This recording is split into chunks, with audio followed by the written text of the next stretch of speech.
Oh, well, everybody know who I want next. I want Terrence Crawford next. You're going to make that happen? Huh? You're going to make that happen? Oh, definitely. That's the fight that I want. That's the fight everybody else want. Like I said, I'm going to get these straps that I'm going to go over there and take his shit too. All right. Errol, congratulations. Terrific fight this evening.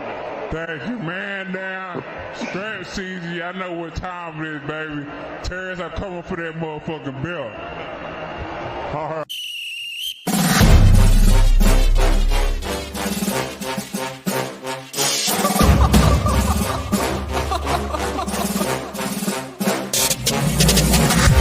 I'm not catching fades anymore. Gotta keep my hands clean when they come for the board. Keep it smooth like a dawn, making moves in the dark. Cause I learned how to swim in the pool full of sharks. Now they coaches, cause they can't read all his motions. How the kid never switched codes, but he code switch focus. Staring down your team with a frozen, ice cold look that could end the summer solstice. Cause I'm more like the top dog. Keep on running game and the gang will accost y'all. I be calling plays from a plane while I'm off court. But we ain't the same, you a lame, I'm a mob star.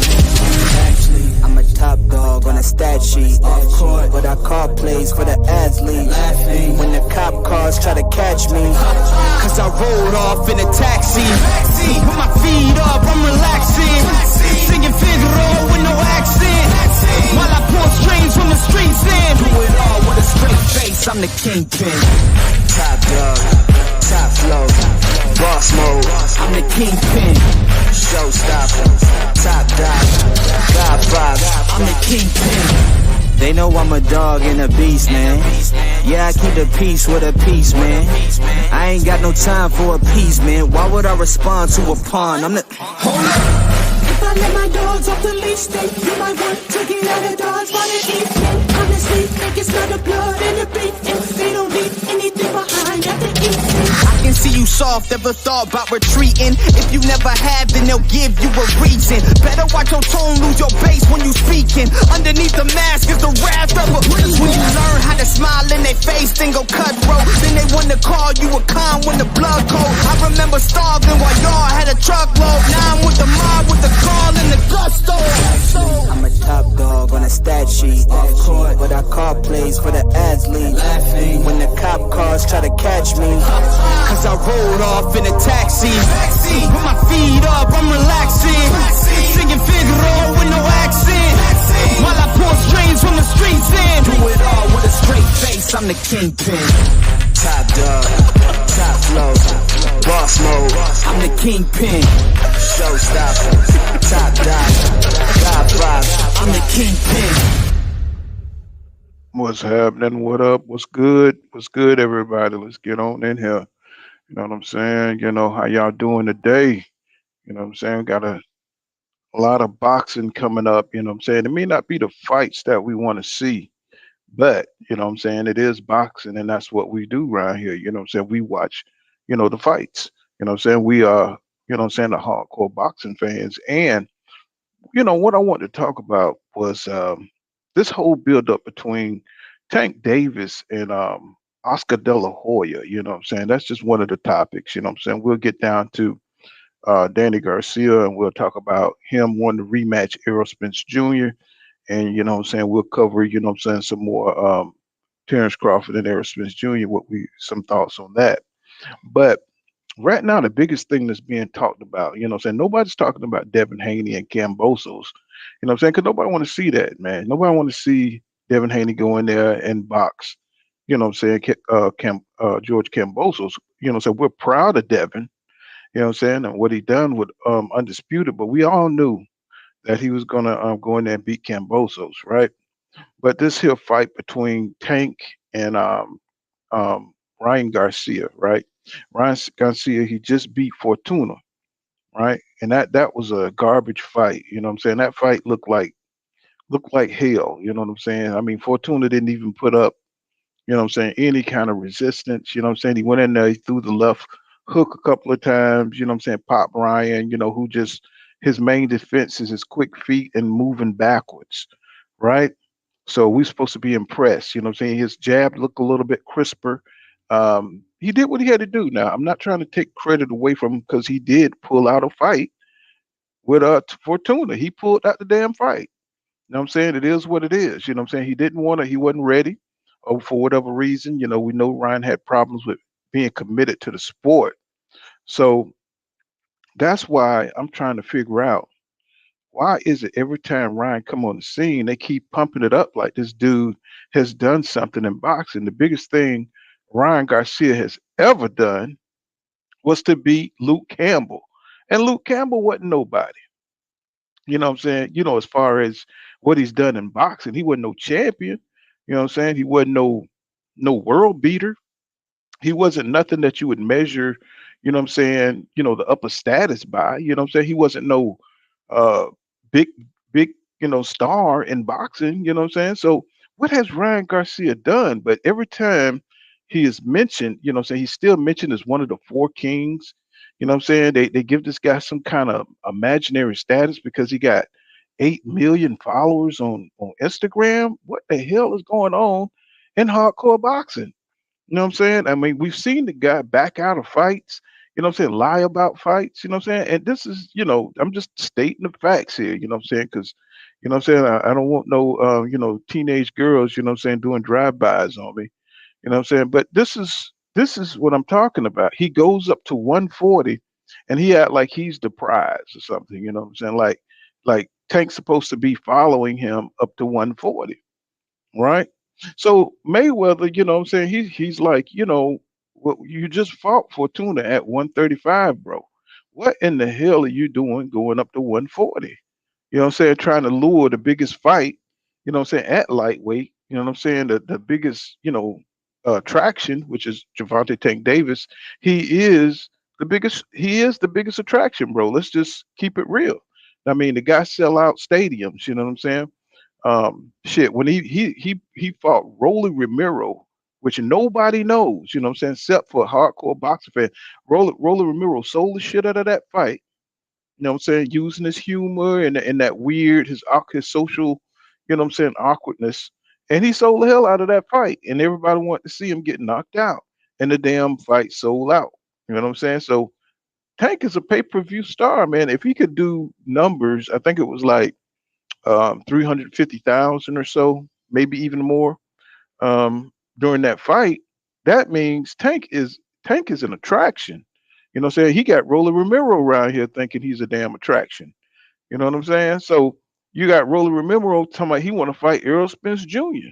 So we know that's cap, but you know what I'm saying? It's just that's how this dude is able to, you know what I'm saying, say these things because he was in part of a successful pay-per-view, right? So now I'm looking at, so how in the hell is Ryan Garcia is a big fight with Tank Davis? You know what I'm saying? I just don't get it.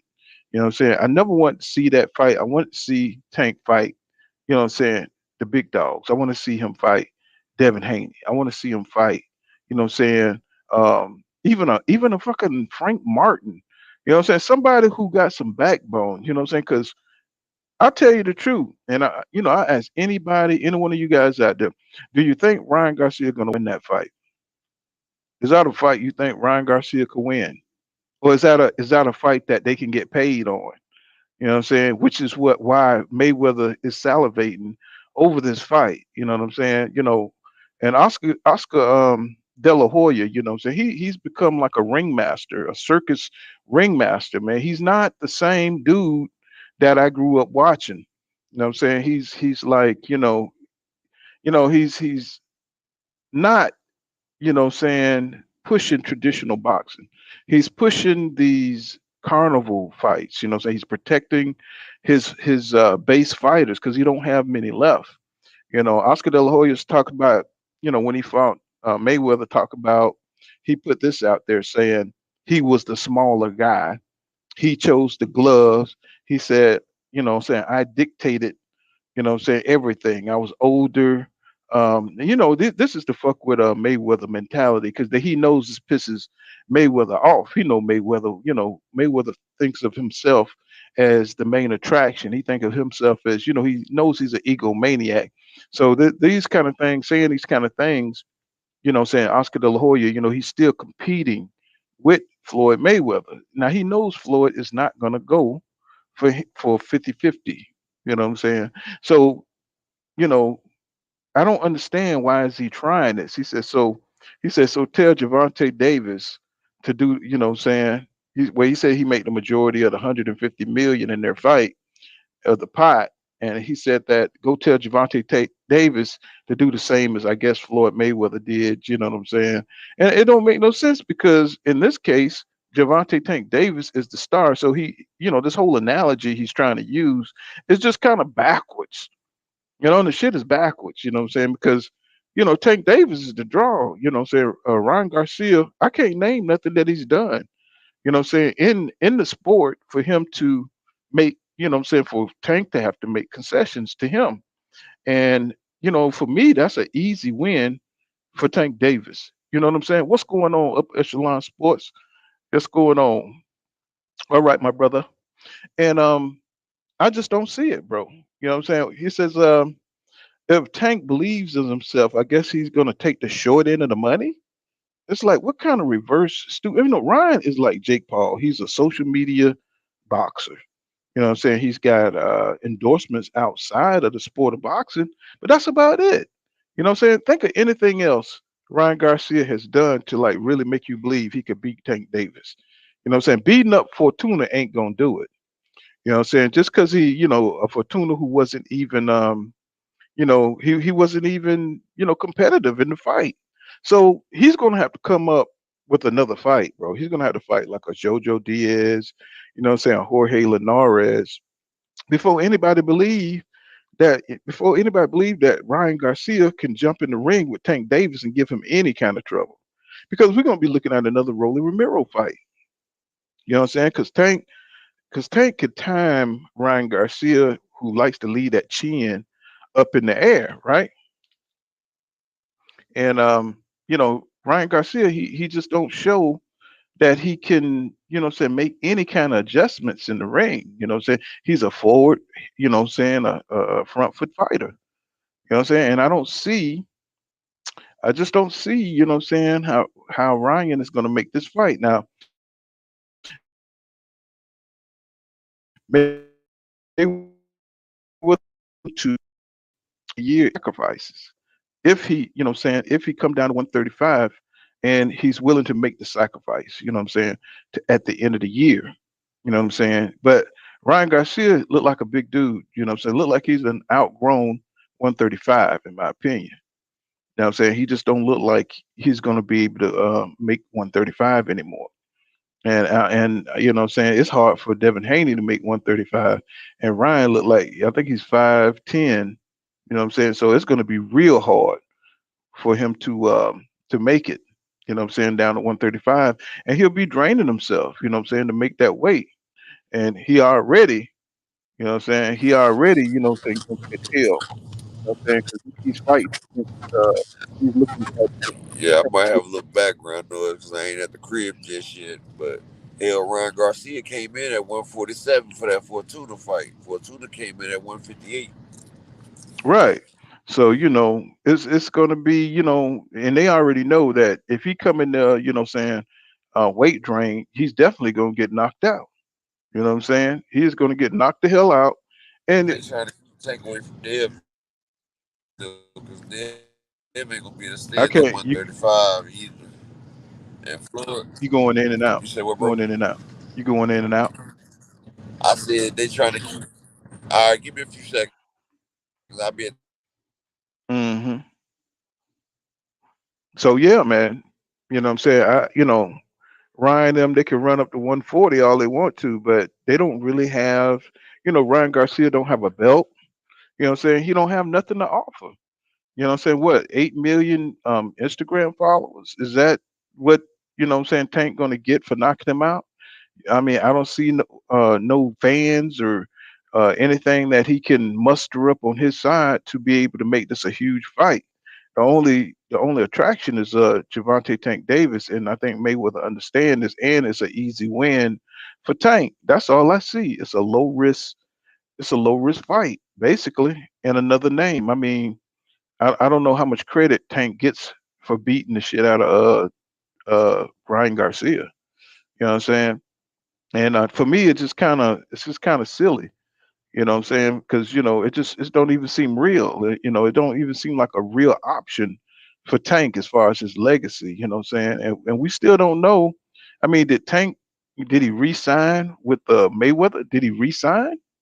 I mean, we still Yeah, don't know what's going on with he's that. It's re-signed with Mayweather. Mayweather made sure we knew that he's re-signed with Mayweather. Mayweather controls all that shit. And Tank ain't about to oh walk away from Mayweather. He getting too much money for one, and for two, he got Floyd as a buffer in case we ask why he don't fight the big fights. He using that shit. And Floyd ain't about to let his cash cow go down the street. He ain't about to let that happen. He ain't about to let that mm-hmm, happen to that cash cow. mm-hmm. And it's just a shame because he's entering his prime. He's 27, and he should be fighting the best out there. He's gonna go his whole career, bro.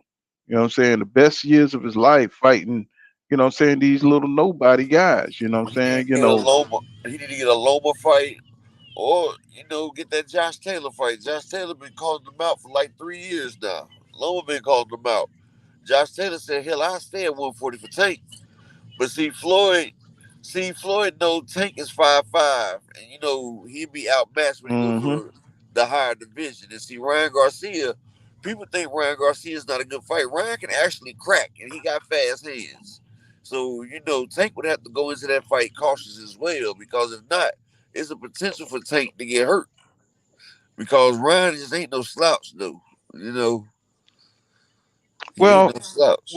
he definitely would have an advantage at 140. You know what I'm saying? A heavier Ryan Garcia, you know what I'm saying? What I'm saying, closer to his power. Um, You know what I'm saying? So, they don't want Ryan to have any advantages, just like they don't want Ryan to have to cut down to 135, you know what I'm saying, which is an advantage for Tank. You know what I'm saying? So, Tank got what's going on, Don Sapansi. Thank you for that 149 super sticker. I appreciate that. You know what I'm saying? So they don't want either one don't want to give up or have an advantage, you know what I'm saying?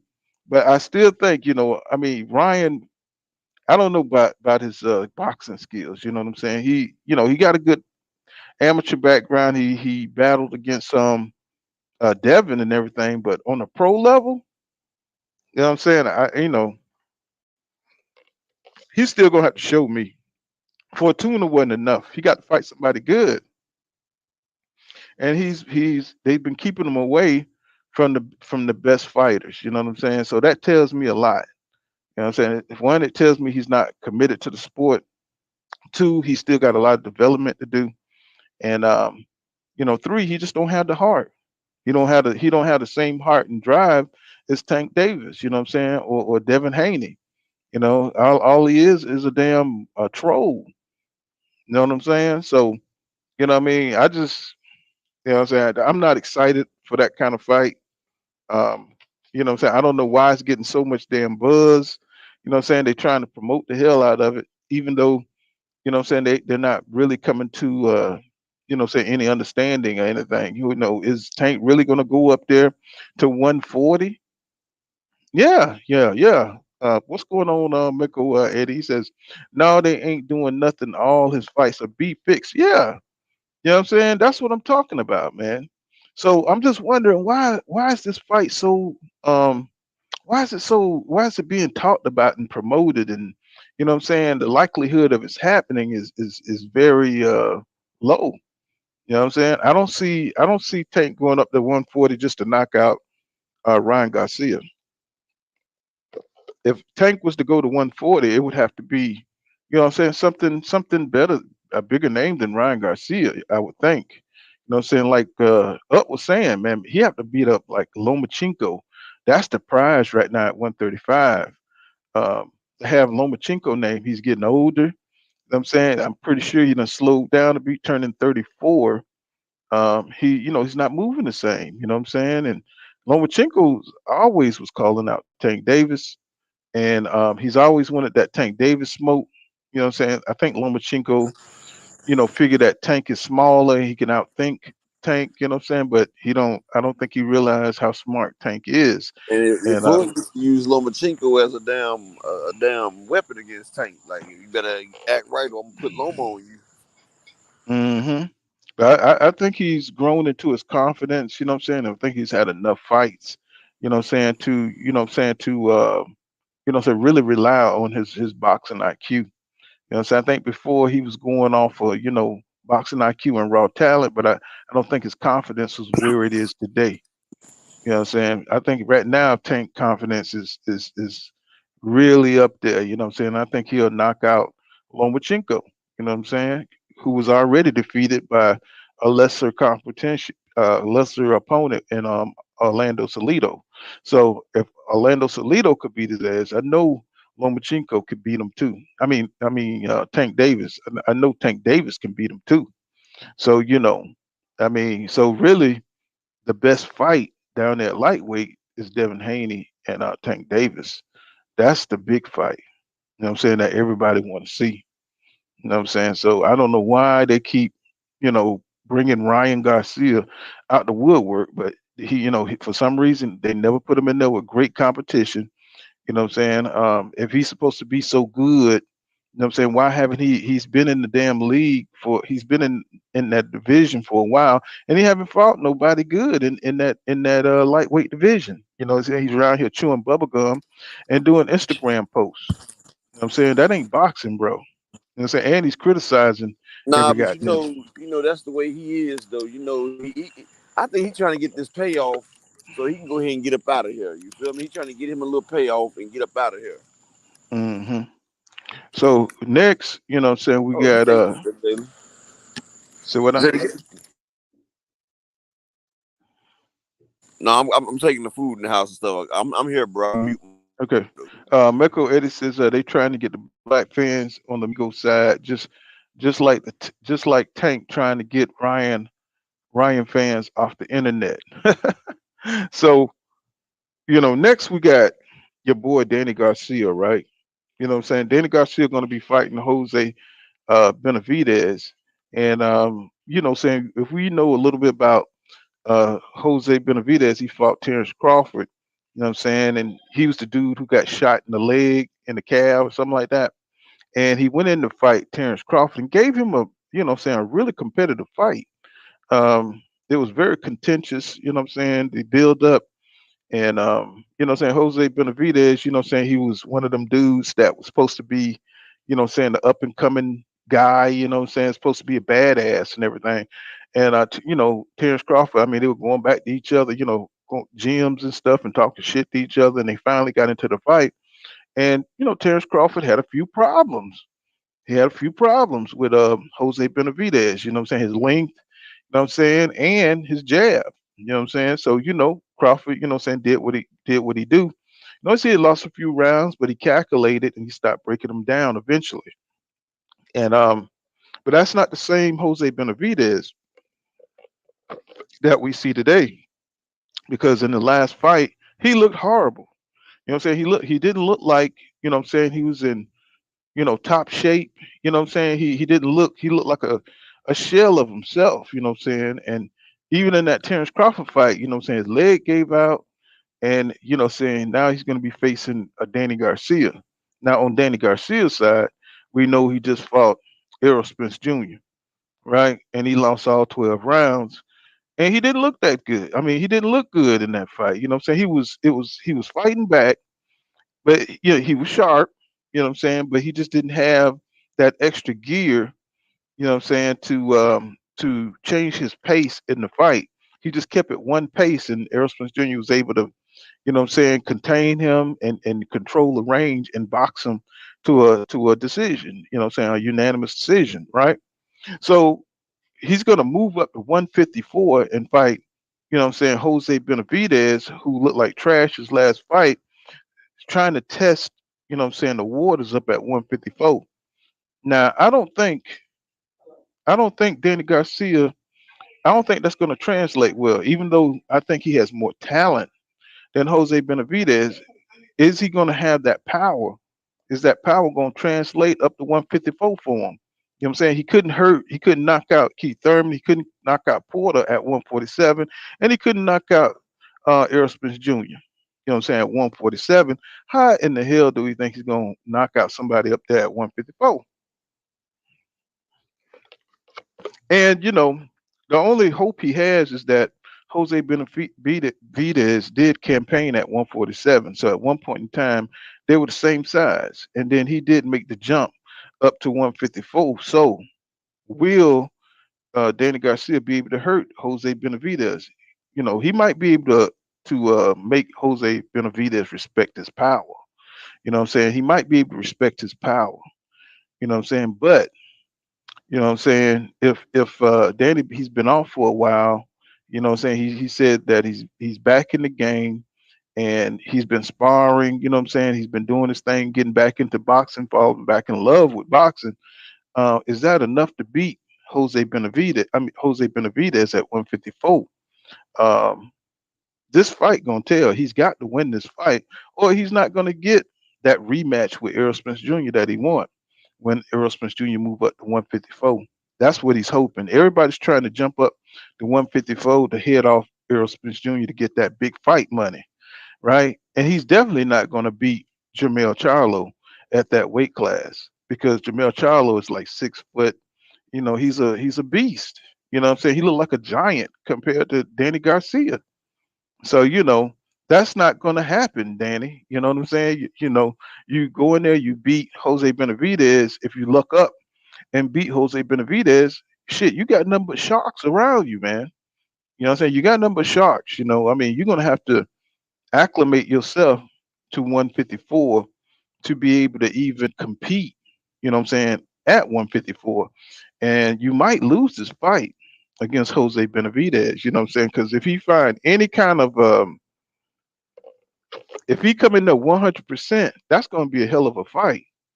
You know what I'm saying? That's going to be a hell of a fight because I think Jose Benavidez will get up for that fight to beat a name like Danny Garcia.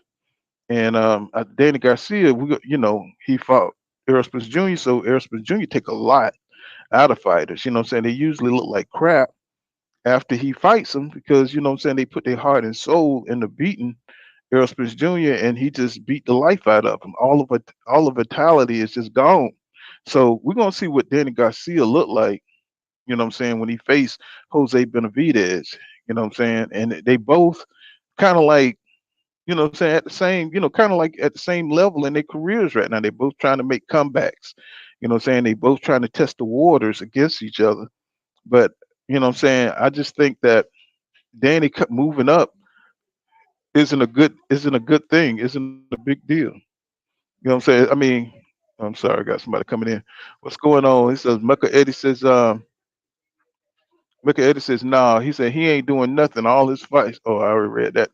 He says, okay, I read that. Okay, I'm caught up. So Danny been saying some interesting things about the Earl Spence Jr. fight. You know what I'm saying? I don't know if he's just saying stuff to so people pay attention to this Jose Benavidez fight. That's what I kind of see. You know what I'm saying? He's kind of like using Errol Spence Jr. name, you know what I'm saying he was 15%, you know what I'm saying, mentally when he fought Errol Spence Jr. Um, he's going back, making all these excuses, saying that, he wasn't 100%. You know what I'm saying? I was like, bro, you look like the same Danny Garcia that fought Keith Thurman. You look like the same Danny Garcia that fought, Sean Porter. So what is he talking about? And then Angel Garcia comes out and says the same thing, that Danny Garcia, he suffered from anxiety, you know. And I just thought that was like kind of crazy. You know what I'm saying? I thought that was kind of crazy. I was like, man, why are they making all these excuses now? And then, you saying all this and then you want another fight with Errol Spence Jr. at 154? You know what I'm saying? No, you got to give that man his credit. You know what I'm saying? No, the jab, you know what I'm saying? The dude jab was good. I had no answers for it. I didn't know that Errol Spence Jr. jab was that damn good. And he beat me fair and square. Don't come back, you know what I'm saying, a year or two later and saying I had mental problems, you know what I'm saying, or I had anxiety. You know what I'm saying? I had a lot going on. You know what I'm saying? You came out there and you said I got next, you know what I'm saying, for Errol Spence Jr., thinking that the car accident you know what I'm saying, had diminished them, and you thought that was the perfect opportunity to go in there and beat Errol Spence Jr. So you strategically, you know what I'm saying, chose the time to fight Errol Spence Jr. And guess what? It didn't work out for you. You know what I'm saying? It didn't work out for you. You lost. You know what I'm saying? You lost badly. You know what I'm saying? You lost all 12 rounds. So now, you know what I'm saying, you're using his name to pump up this fight. You know what I'm saying? And I think that's just kind of what we got going on in boxing now. Guys, they just can't simply lose. You know what I'm saying? They got to come up with some kind of damn excuse. You know what I'm saying? That, hey man, you know what I'm saying? My mind wasn't completely there. No, man, your mind was there. We saw you throwing down. You was trying to throw the kitchen sink, you know what I'm saying, at EJ. And then you turned up at the end the way you should have been fighting the whole 12 rounds, right?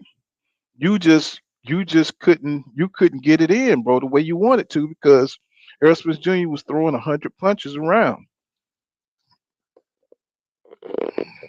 Excuse me, y'all. Yeah, so because he was throwing 100 punches around, you was mentally aware that this guy was, you know what I'm saying, the jab was effective. You was aware that he was throwing that many punches per round. So, you know what I'm saying, I didn't see any mental lapses, you know what I'm saying, from Danny Garcia at all. You know what I'm saying? The dude looked sharp to me, you know what I'm saying, sharp as any other time he's been in the ring. So why is Angel and Danny trying to make these narratives that you know what I'm saying, Danny wasn't 100%, you know what I'm saying, during that fight? They thought Earl Spence Jr. wasn't 100%, and he wasn't. You know what I'm saying? EJ said shit, he was feeling all kind of pains and aches. You know what I'm saying? He even gave Errol Spence Jr. a cheap shot during that fight. You know what I'm saying? He got a freebie. You know what I'm saying? And it still didn't do anything. And Danny, he clipped EJ a few times in that fight. You know what I'm saying? And it didn't do nothing. It didn't do nothing. You know what I'm saying? So Danny, you know what I'm saying, he picks EJ, you know what I'm saying, to win against Terrence Crawford because of his strength, because of his work rate. And I thought that was a pretty good damn assessment. You know what I'm saying? I thought that was pretty honest. Until he start talking about the damn anxiety. You know what I'm saying? Oh, I got, and I had anxiety, I had a lot going on. No, bro. You know what I'm saying? You know what I'm saying? You just fought a better fighter, right? And that's what it was, you know what I'm saying? So, you know, so now, you know what I'm saying, Danny, you know what I'm saying, Garcia, him and Jose Benavidez, you know what I'm saying, they're gonna square off at 154. Then, you know what I'm saying, now they're talking about Boots, you know what I'm saying, having a shot at Terrence Crawford. I don't know where this come out. This came out the blue. People talking about Boots and fighting Terrence Crawford and how that would turn out. How would that look? And I say a lot on this program. You know what I'm saying, that Boots is a really talented fighter, y'all. I mean, I think he's I think he's gonna take over the division once Errol Spence Jr. and Terrence Crawford leave. I think he's gonna be the best at 147. But you know what I'm saying, we can't give him, you know what I'm saying, the number one pound for pound or some shit like that. That's what people are trying to do because they see he passes the eye test. The boy got blazing quick speed, foot speed. He's got power, you know what I'm saying, and he's got youth on his side. You know what I'm saying? But what we haven't seen is him fight like a really good a really good fighter, somebody like a Rashid Ellis. You know what I'm saying? That's going to be a test for him. You know what I'm saying? That's going to be a great test. Even though Terrence Crawford said that Boots has Boots has you know what I'm saying, he's proved himself. Well, if he's proved himself, Terrence Crawford, you know what I'm saying? You know what I'm saying? If you beat Errol Spence Jr., are you going to fight Boots? I don't think so. I think Terrence Crawford is gonna, you know what I'm saying, if he beat EJ, you know what I'm saying, he is gonna relinquish those belts and he's not gonna fight Jaron Boots Ennis. He's gonna walk off into the Hall of Fame, or he might go up there and try to beat Jamel Charlo. You know what I'm saying? I could see that happening. You know what I'm saying? I could see him fighting Jamel Charlo for the belts. You know what I'm saying? Because that'd be worth it. You know what I'm saying? It's not worth it fighting Boots right now, not in his position. You know what I'm saying? And Boots, he needs an opportunity. You know what I'm saying? And right now, Terrence Crawford and Errol Spence Jr., they at the top of the game. They're the top of the food chain, and everybody else is waiting to see if how those belts gonna fall so they can fight for those belts. And you know what I'm saying? But if they were to fight, you know what I'm saying, I would give the edge to Terrence Crawford just because of the experience. Now I know people think that, Boots do everything better than Terrence Crawford, but there's experience does matter. You know what I'm saying, in these fights, especially if he was to beat Errol Spence Jr. His confidence would be on a whole entire another level. You know what I'm saying? And the skills that he'll pick up from that fight would help him defeat Boots Ennis. You know what I'm saying? If he was to beat EJ, you know what I'm saying? Because, Jaron Boots Ennis like to apply that pressure too. You know what I'm saying? So he would be able to, he'd be equipped to deal with Boots pressure. You know what I'm saying? His punch rate. You know what I'm saying? He'll be able to, you know what I'm saying, to adapt more because he just beat EJ. You know what I'm saying? And EJ, if he was to fight Boots, you know what I'm saying, that would be a hell of a scrap.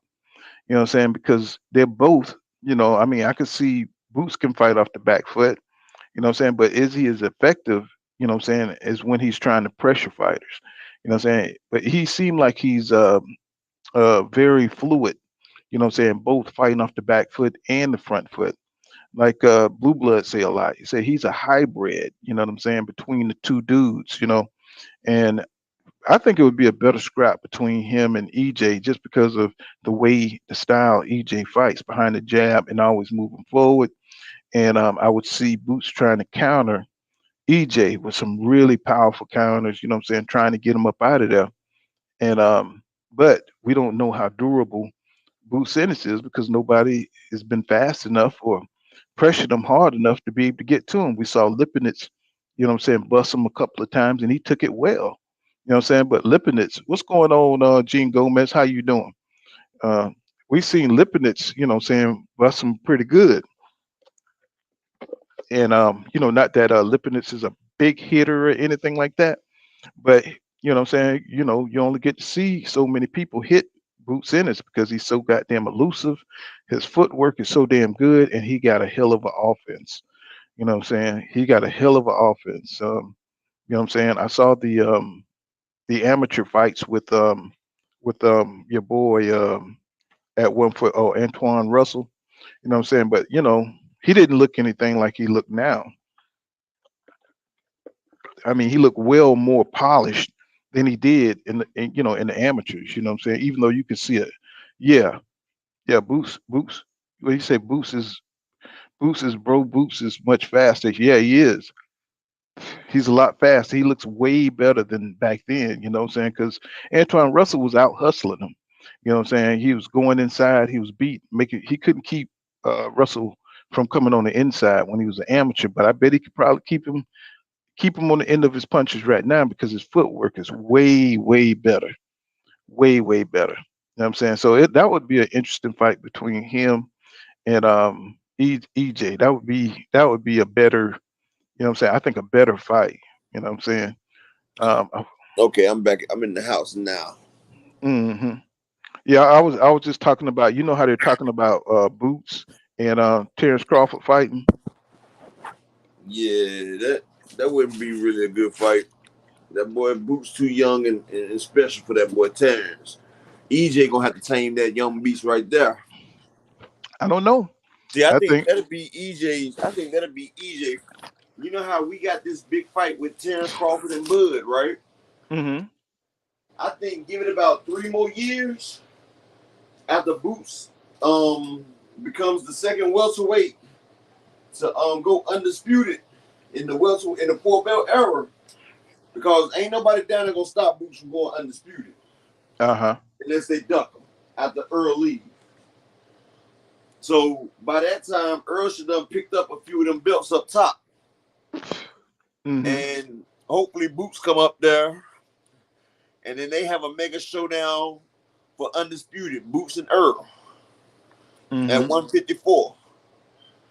Like, let Boots come up there and fight one of them champions up there. So like Earl got 2 or 3 of the belts.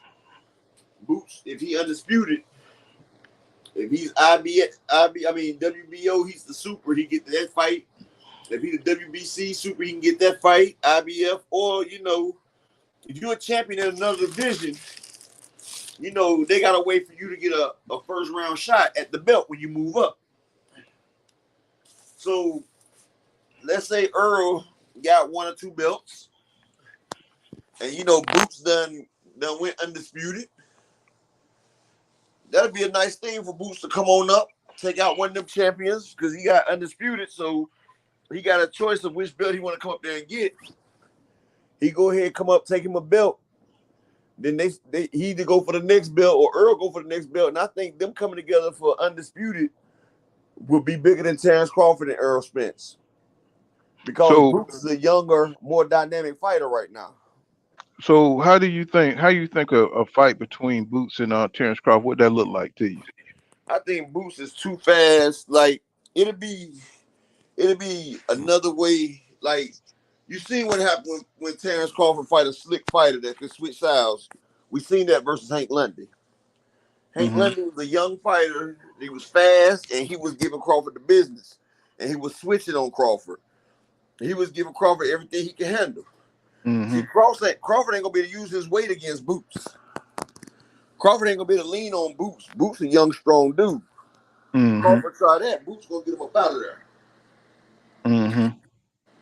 See, Earl and Boots, that's gonna be like a mirror match. The only difference is Boots got Earl by 2 inches, but Earl got the he got the experience to negate that. But I think that would be the closest 50-50 fight for Earl. But I would like to see Earl continue on his path of excellence, continue fighting great fighters. That way, he keeps sharpening up his instruments. So when he do step in front of that young, hungry lion, he's got all the tools in the bag to do what he got to do. That's a more dangerous fighter than Bud is, I think, to my trained eye. Yeah. Well, he definitely passed the eye test, man. You know what I'm saying? I just think that I want to see him fight like Stunny Onus or somebody like that, or Virgil. I believe he would dust off these guys. Virgil,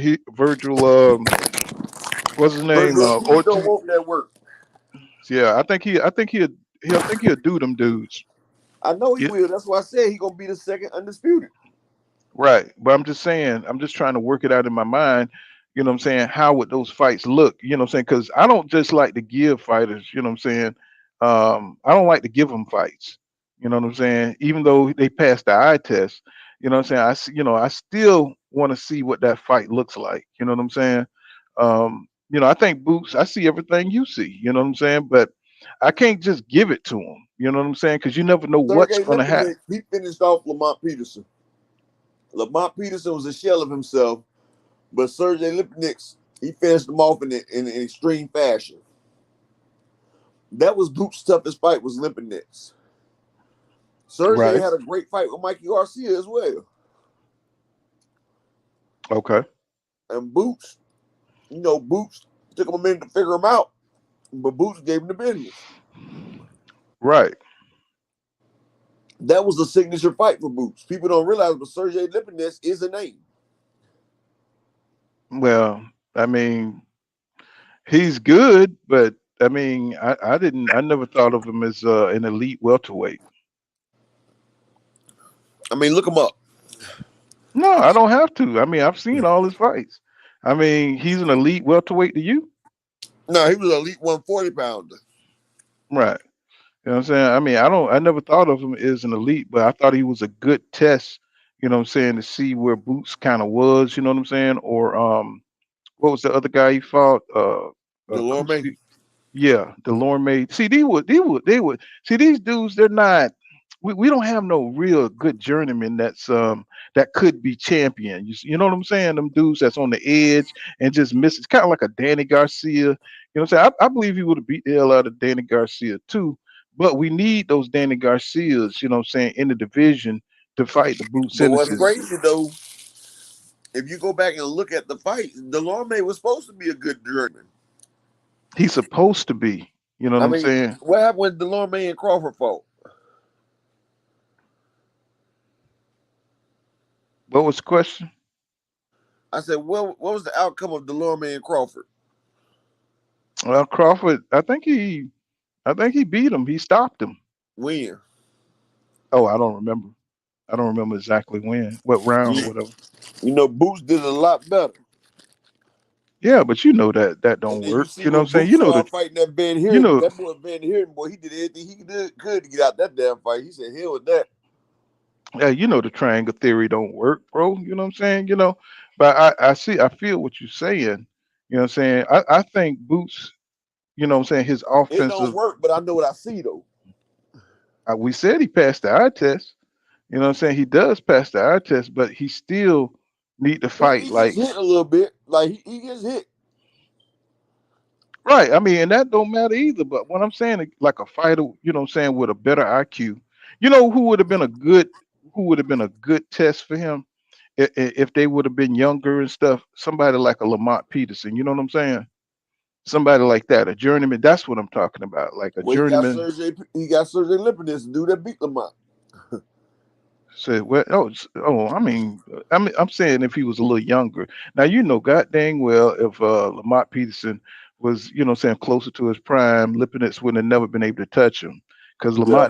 Lamont Peterson can box. He beat Danny Garcia, really.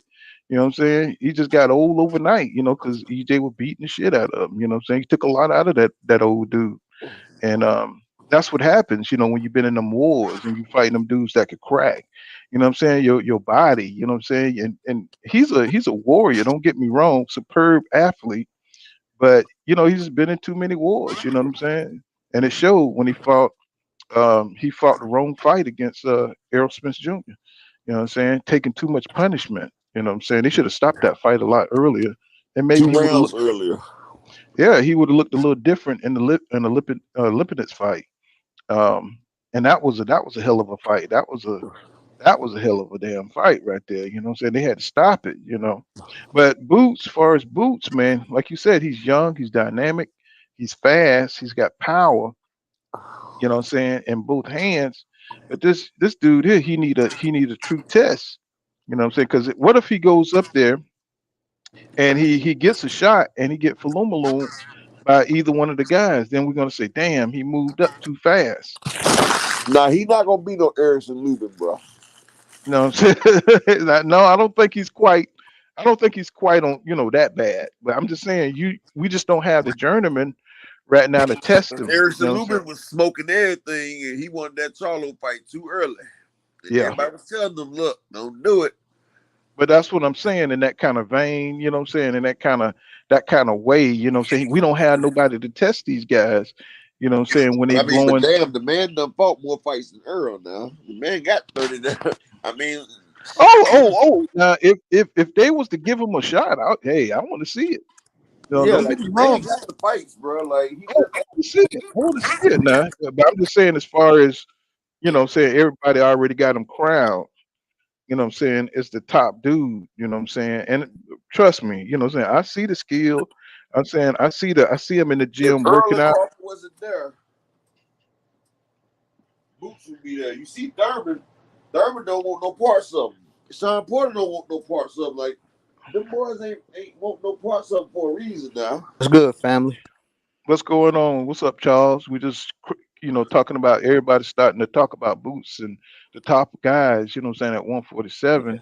You know what? And I'm just mm, I what didn't you mean to think? cut you Oh, off. Go ahead, Paul. I'm sorry. no. Go ahead. No, I want to hear what No, you I say. like Boots, but you know what? He's in the same boat as Terrence Crawford. And what I mean by that, he needs to fight somebody that's not afraid of him or not intimidated by him. Hmm. A lot of, like, if you look at Bud, a lot of Bud people that Bud fought, except for Sean Porter, was intimidated by him. Same thing with Boots. Anybody who fought Boots, even Lipinus, was intimidated by him. Well, it's I it's think he hard. needs to fight somebody who, like, hey, I can knock out Boots. That's It's who he it's needs. it's kind of hard not to be intimidated. I mean, the dude offense is like a buzzsaw. You know what Yeah. I'm saying? I like to What? see Boots fight a Butayev or a David Avanesian or something. Connor Ben wants to fight a super middleweight instead of saying Boots' name though. Yeah. Yeah, that would be This that nigga's would about to be. fight a super middleweight instead of calling out Boots. Like, come on, Connor Ben. You Right. been trying to get Adrian Broner in that ring. You got a Man, young fresh Boots right there ready to get you. What's up? Yeah. On a positive well, note, just though, Boots. On a positive note, Boots is scary because he's a switch hitter, man. But he does it without even thinking, man. Yeah, like that's why I said he get the ring with Crawford. He gonna whoop Crawford ass, bro. Yeah. I don't know. I mean, I got to see it, man. I want to see it. You know what I'm saying? You I know what? really do. I think that he can beat Spence and Crawford. I said that too. I That don't he's Yeah, the think I only it's fighter mean, I Spence think that right can beat them now. too. I mean, I think I Spence and Derrick James, they gonna be too much for him. They gonna be too much for him, bro. You think so? See, yeah, because I see them get a little buzzed a little bit. You gotta realize Spence gonna keep throwing at you. He ain't about to get tired. He ain't scared of your power. Yeah. And he got power, but Spence right there now. I think. I mean, I think that would be. I think that would be fight of the decade right there, bro. That's why I Um, said I think when it's all said and done, I think the Spence and Boots fight be bigger than the Spence and Crawford fight. Mm-hmm. hmm With Spence, after Spence become undisputed and he moves to 154, and then hmm Kell Brook go ahead and clean out the welterweight division, then he moves up, and then they beat in 154. Say what? I'm talking That's about gonna. after he moves up, and then they beat at 154. I think that would be the clash of the Titans. Yep. We That'll haven't be a seen good passion the torch Earl been fight. gonna give us two legacy fights. Delton Ross says Danny delusional. He said Arrow versus Crawford will be fight of the year. Watch. I believe that, man. I really believe that. What I'm saying? These two dudes, man. I mean, the trajectory that they've been on for the last 4 years has been incredible. You know what I'm saying? And just to see this fight, what I'm saying, get this close, is this close to happening, man. You know what I'm saying? It's the energy is incredible, man. I just can't wait to see what's gonna happen. Like I said, man, I think that EJ, what I'm saying, he's on a mission. And I think he knows that, what I'm saying, that Crawford, he's gonna try to make it competitive, but I would like to see Cody Crowley get in there with Boots. Cause Cody Crowley pretty damn good, no, bro. I don't know why you keep mentioning that dude. And Cody Crowley been doing his thing, bro. I don't know why you keep mentioning it. I can't stand that dude, bro. I'm like, Bro, oh he remind you of God, a bro, better. I can't stand that dude. Why you don't like him? We 20-0. Why you I don't don't like him? know, man. It's just, I can't stand that I dude, know bro. he remind you of your boy, Billy Joe Saunders. That's what it Yeah, is. I can't stand that Billy dude, Joe bro. Sanders. I'm like, you keep mentioning that boy. Like, you don't Oh, stop you with know that Cola something? Crawley. Boots should fight Sandor Martin, dude. Oh Mm. hell no, he would destroy that dude, You Yeah, man. know he'll knock him Sandor out. Martin like 39-2, right? He 39-2. Man, he would destroy Sandor Martin, man. You know what I'm I saying? want I to mean, see come on. Boots and Speedy Rashidi. It'll be nice Yeah, yeah. if they Somebody could with be some Yeah, on Rashidi Bud and Ellis gonna be somebody, good somebody for him. with some speed, somebody, what I'm saying, with some gifts. You know what I'm saying? That's who we need to fight. Somebody, what I'm saying, if things go wrong, if plan A, plan B go wrong, you can rely on your speed, your timing, you can rely on your athletic What ability. about David Avedisian? He got power, but shit, that's it.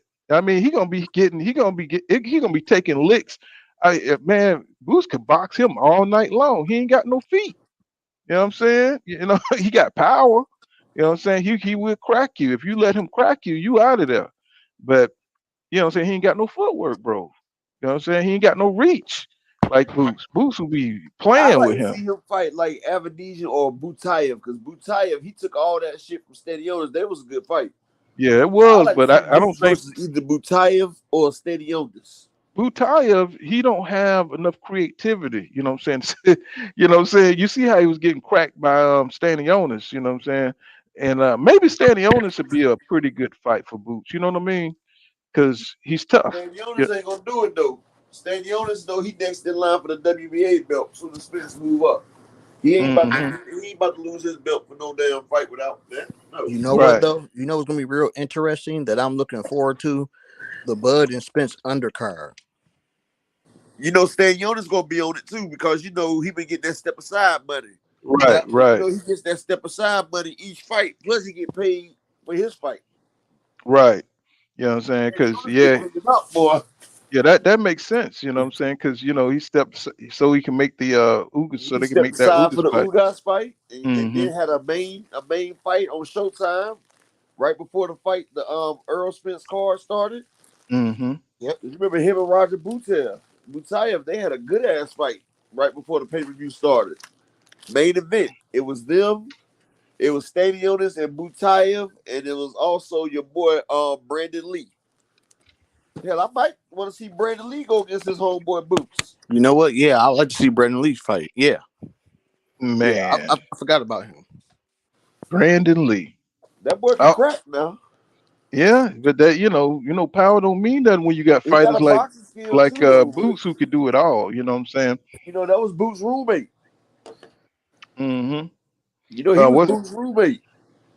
No, I didn't know that, but I Yeah, he was used to be Boots. Yeah, he was Boots' roommate and shit. I'm reading something funny today. Well, Errol Spence Jr. was talking about why why Jamel is so damn angry. Y'all came Because he across that? watched the internet. Because he watched social media. He reads Yeah. everything, Instagram, Twitter. You know what I'm saying? And he said he gets pissed off. He followed the reporters and what people be saying about him and stuff. So I just thought that was hilarious. I said, man, come on, Jamel. You know what I'm saying? You gotta do better, bro. You gotta Yeah, do but better. he does, though. That's why he be so motherfucking pissed off. God damn. I said, come on, bro. You know people gonna say especially you black, you know what I'm saying? What's that guy named? Carpenter, Mike Mike Carpenter. Carpenter. Right. Yeah. He ain't got too many good things to say, you know what I'm saying, about, black fighters and things like that. So Yeah, Mike Carpenter a piece of shit anyway, dog. right. So why do these dudes look for that kind of validation? You know what I'm saying? From, so the media, the old media, they're not gonna give you a fair shake. You're the Because you still just want motherfuckers to acknowledge you, though, bro. Like, no matter what, you still want to be acknowledged, bro. Like, I don't care who you is. well, I'm saying, I mean, if you know that they're not gonna be fair, they're never gonna give you that break because of who you are. Right? I mean, mentally, you know that. So why would you seek validation from somebody who don't like you and don't want you to succeed? You know what I'm saying? So that's what I'm saying. You know, you're gonna keep being on that damn plantation. You know what I'm saying, and trying to get the master's approval. You know what I'm saying, or you just gonna do your own thing. Do like Earl. Earl said he don't let it get to him. You know what I'm saying? He just use it for motivation. You know what I'm saying? Get in the gym, work hard, and make sure they never see you sweating. Let me see what's going on. B right 87. He says, EJ be giving dudes PTSD after he beats them. Yeah, you know what I'm saying, and they take it personally. You know what I'm saying, when they get beat by EJ for some reason. Just like Danny, all of a sudden he's coming out the woodwork like he got anxiety. He had anxiety when he fought. You know what I'm saying? Errol Spence Jr. And now he's saying he was 15%. The percentages keep going back and forth. It's 50%. Then he says he was at 15%. So I'm just like, what the, well, I'm just like, what's going on, bro? You say you can't refight the fight, bro. And then he says he wants to rematch with EJ at 154. Now I'm thinking he wants a payday. He wants another payday. You want another payday. Like Payday. Canelo say, I know what you want. You want payday. You want payday. You know what I'm saying? I That's know what that. right. You know what I'm saying? He wants to, be able to floss and invest in them businesses. You want payday. I Payday. I I know haven't seen that. I ain't seen not one person with them damn DG shades. You know what I'm saying? That's Who's just some me, Dolce Gabbana's? Whatever the hell he be rocking you know what I'm That's saying? Dolce Gabbana, bruh.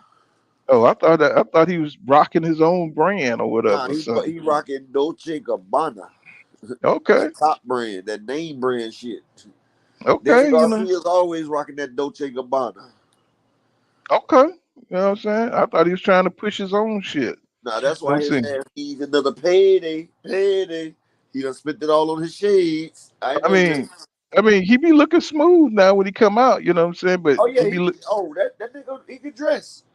he be But looking but you smooth. best believe all that shit he be wearing, it costs money. He came out in that purple and what you call them shades, the The Dolce Dolce Gabbana. Gabbana. You know what I'm saying? Just to get his ass whipped. You know what I'm saying? And they had to go back, have to go back in. You know what I'm saying? I mean, them shades didn't fit after the fight. Okay, so He had to wear that motherfuckers after the fight. right. The hot This that is eye. so B Rod 87. He said, but that payday gonna come with another beating. Right. That's what I'm saying. You know what I'm saying? So I mean, you could dress. I mean, you could look smooth in the ring, but you're gonna have to put something with it. You know what I'm saying? You're Yeah. gonna have to put some boxing skills with it. What's going on, Smith? What's going on with you, bro? He says salute But PC. man, He says Porter brought a suit against what, Danny Garcia? Really? Huh? Really? Huh?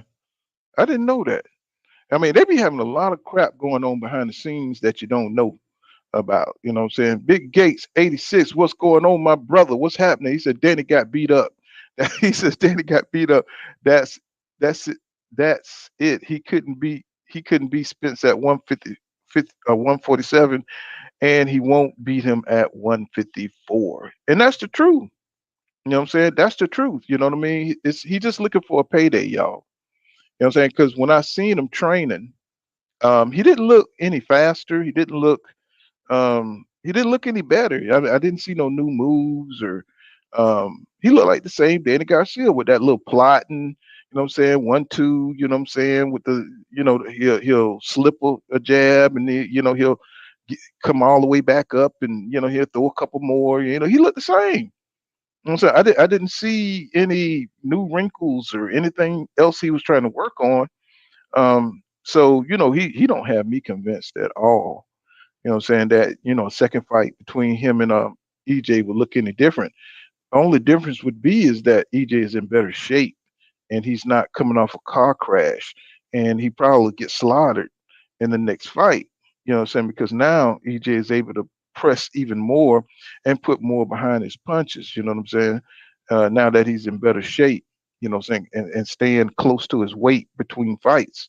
So, it'll be bad, you know what I'm saying? And I think Porter got out at the right time. You know what I'm saying? I mean, saying he got out before EJ got his stuff together. You know what I'm saying? What's going on, Big Gates 86? He says he's a counterpuncher and he's always gonna wait. Spence don't wait. Right. And see, that's another thing with Terrence Crawford too. You know what I'm saying? He waits too. You know what I'm saying? He waits too. And with somebody who throws as many punches as Errol Spence Jr., bro, you know what I'm saying? You can't be waiting, bro, because he's scoring. You know what I'm saying? And that's just a simplistic way of looking at the fight. You know what I'm saying? He's throwing, 100 punches around. What are you gonna do to match that? You know what I'm saying? I mean, if you're not gonna knock him out, you're gonna lose the round. So, saying how they gonna come back? How they gonna combat that activity? You know what I'm saying? EJ is moving forward. He's not moving backwards. So if you try to sit down in front of EJ, it's going to be a fight, and that's what EJ wants anyway. You know what I'm saying? Do we see something? Do Terrence Crawford see something in Errol Spence Jr. game? You know what I'm saying? They say he got slow hands. Maybe he can get an uppercut in there. Maybe he can. I'm just trying to think. You know what I'm saying? What do they see? He said he's going to stand in front of EJ. You know what I'm saying? But I think that's just talk. And you know what? They should have took notes from what Danny said. Danny says watching Spence on the outside is completely different when you on the inside. Right. Right. It's like, what I'm saying, and I think Stevenson came out and, saying, because he's always saying little stuff about Terrence Crawford about how, what I'm saying, he's faster, what I'm saying, he's faster. He's actually faster on the inside of the ring than when you see him from the outside of the ring. He's much faster. And so they kind of both sides are kind of like, what I'm saying, got these things going on people with don't Rock. realize Earl a lot faster than people give him credit for. Why you think he always getting up punches off first? Because them hands move fast. If his hands didn't move that fast, he wouldn't be jabbing the shit out of people the way he do.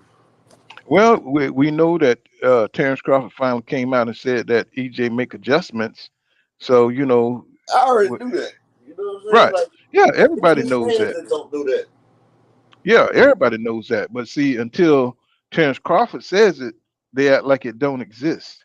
You know, so even sometimes, even when he does say it, they don't give a damn. They just ignore what the man says. You know, like when he said that EJ wasn't ducking. You know, what I'm saying they just ignored it, and they still said he was ducking them for 4 years. Right. You know, So they still they gotta make their narrative fit. And Terrence going against the program. Like, come on, Terrence, you can't go against the program, baby. And right. that's You how know, you can distinguish Spence haters from actual Bud fans. right. You know what I'm saying? But my thing is, what is there to really hate? You know what I'm saying? He with The Al man. Heyman and them. You know, they hate Al Heyman and everybody that fucks with Al Heyman and Floyd Mayweather. So that's what Spence. Spence get a lot of that hate from Al Heyman and Steve Espinosa as well. Hmm. Yeah, I agree with that. Jay Smith says Angel Garcia don't make it no better for Danny Garcia. He said he might he might say something to piss Jose off this fight. Yeah, you know what I'm saying? If Jose Benavidez, if he can get a resemblance of himself, you know what I'm saying, it's gonna be a good fight because you know Jose Benavidez, he's a tough dude, but he looked like I'm just thinking about his last performance, and I can't get his last performance out of my mind. His last performance, he looked like shit. I'm just That's being what I'm honest. saying. That's what I'm saying. You know, and it's hard for me to think that that version of Jose Benavidez is going to be able to do anything with Danny Garcia. You know what I'm saying? But But I got Danny Danny Garcia, Garcia, all his welterweight fights in mhm. my mind, they look like shit too. So But well, you know, Danny came off that beating from Errol Spence Jr. So how much does he have left in the gas tank? You know what I'm saying? That's what I'm saying. well, You he know what I took him mean? a nice long layoff. So he got past his PSD, his post traumatic Earl stress syndrome, and they Good got one. the PTESD. Yeah, Well, man, you because that know, was a 2 year layoff, wasn't it? That was 2 years. It's been 2 years. mm-hmm, mm-hmm, That post true. traumatic Earl syndrome, boy. And now you talking about he had anxiety. No, nigga, you had whatever you It's said called that fear. You it's had called, fear you because had you that knew if Earl you go to Spence the ring Jr. against. You had that Earl Spence Jr. Butt kicking. You know what I'm saying? That's what you had. You know what I'm saying? And that's what that was. He said, "Hey man, Lord, please don't let me go out here and look Hey, bad." Hey, he was willing to Paul. cheat. Hmm. That man stole off on Earl Spence after the round, a full hook. Earl wiped it off, said, "Nah, you ain't getting out of this like that." Hey, Yeah, do y'all remember during the weigh-in, Angel Garcia was like, Spence's soul is half gone because he looked in his eyes and he can tell that he's not the same fighter. I thought that was Blair Cobb said that. I thought Blair Nope. Cobb said something. Now, Nope. That was Blair Cobb said Angel that that's Garcia Spence Angel. was said a that. coward. He said Spence was a coward. That's what Cobb said. And Mm-mm. Andrew Garcia was like, And "Yeah, he said man. Spence I is looked in his cursed. eyes. His He soul said is Spence gone." was cursed. Yeah, Angel Garcia, you could tell he was a crazy He dude wasn't when he no was help in young. that corner. Did you hear? He's like, "Come on, Danny, you Danny, gotta make Danny, this come fight on, look Danny, like Danny. Danny." Danny, he pity pat you, Danny. You Them know, shits wasn't no pity pats. He was popping Danny. no, that's what Angel I Garcia know would that's what I'm say. saying. Ain't talking about he hit you with the pity pats. He sound like the exorcist the priest mom. Danny, what did me? Why you do this to me, Timmy? He talking about some pit pat and his eye black. So B Roger 87 says Danny trying to campaign at 154 to get Jamel Charlo. Jamel Smoke. Man, come on, bro. Come on, man. Jamel right now is boxing. They said At Jamil likes to keep his head low though. They said that Danny think Jamil fresh food because you know how Jamil have his chin out all the time.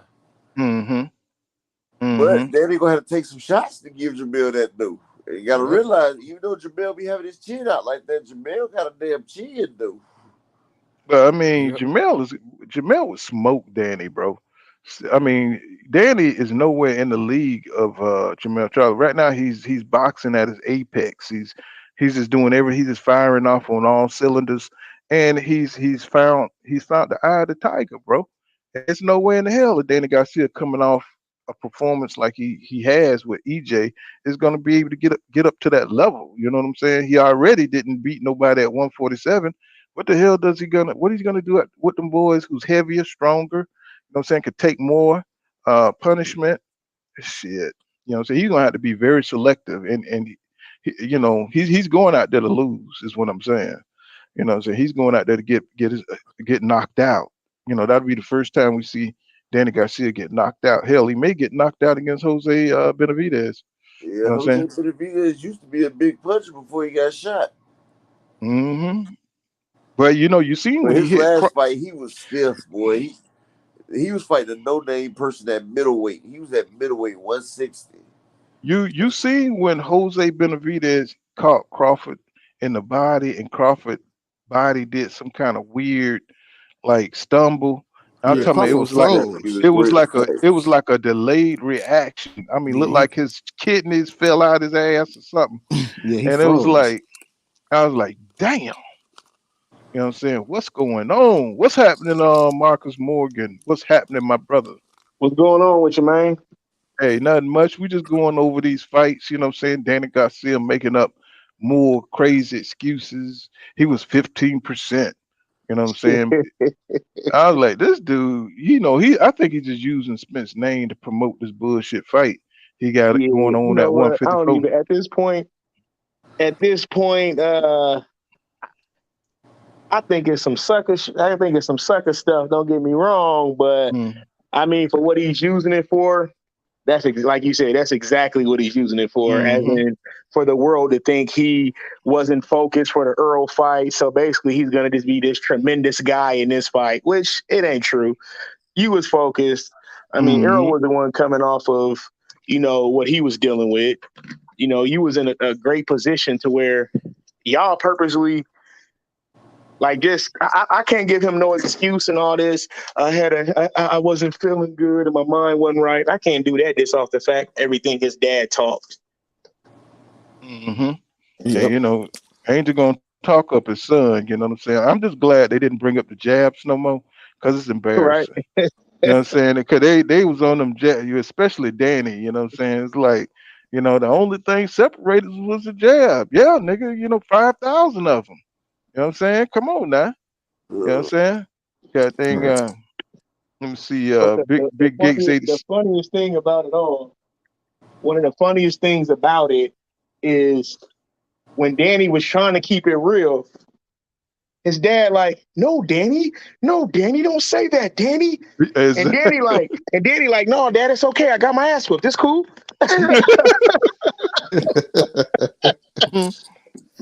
Dad, That's everybody saw it. It's okay. because you know once you know like when you fight, you know you got all this energy build up, but once you get your ass whipped, you know what I'm saying? That's when you get honest, nigga. You know what I'm Hey, saying? That's listen, Hey, when. Paul. for real. Danny was glad that fight was over because as soon as the bell rung, he was hugging Spence, cheesing. Mm-hmm. Yeah. He was glad that fight was Mm-hmm. over. And He was Spence was trying to run around the ring and all that. He was trying to, you know, I don't know. You get sentimental. You know what I'm saying? Once you know you get humble. You know what Yeah, I'm no, saying yeah. in the seriously. ring. And you feel close to a fighter. You know, you ever notice how close they, hey man, I'm sorry I had to whip you like that, bro. But you know, it is what it is. You Mm-hmm. know. And Hey, Big Gates, go ahead, bro. yeah, I was Go gonna to, say what you said, Big Gates in the chat. Like you said, I gotta agree with you 100%. Good way to pull that up on the screen, because it's draining. It's very draining dealing with something like that. Like that pressure. When you hear that saying pressure burst pipes, they need to damn to have mm-hmm. a picture of EJ next to that motherfucker. You see what I'm saying? Yeah, yeah. You You know, hear me? yeah, you're kind of getting low, but Paul, you hear me? yeah, I hear you now. Oh, you can hear Mm-hmm. me at first? You were going I had a down. call. Okay, cool. So what I was saying was, I said to what he said, as in you had pulled up about how EJ pressure just changes you physically and mentally. Like I gotta agree with that. Like the saying pressure burst pipes, like they need to have a picture of EJ next to that mug. Like that pressure is just disrespectful. Like it's he will like he breaks you. Like he Mm-hmm. mentally takes the fight away from you mentally and physically. Like, what the fuck, man? Are you still coming at this pace and this speed? Mm-hmm. Like it's annoying. Like it's just annoying. Like how does he still have this much energy in the ninth round? Mm-hmm.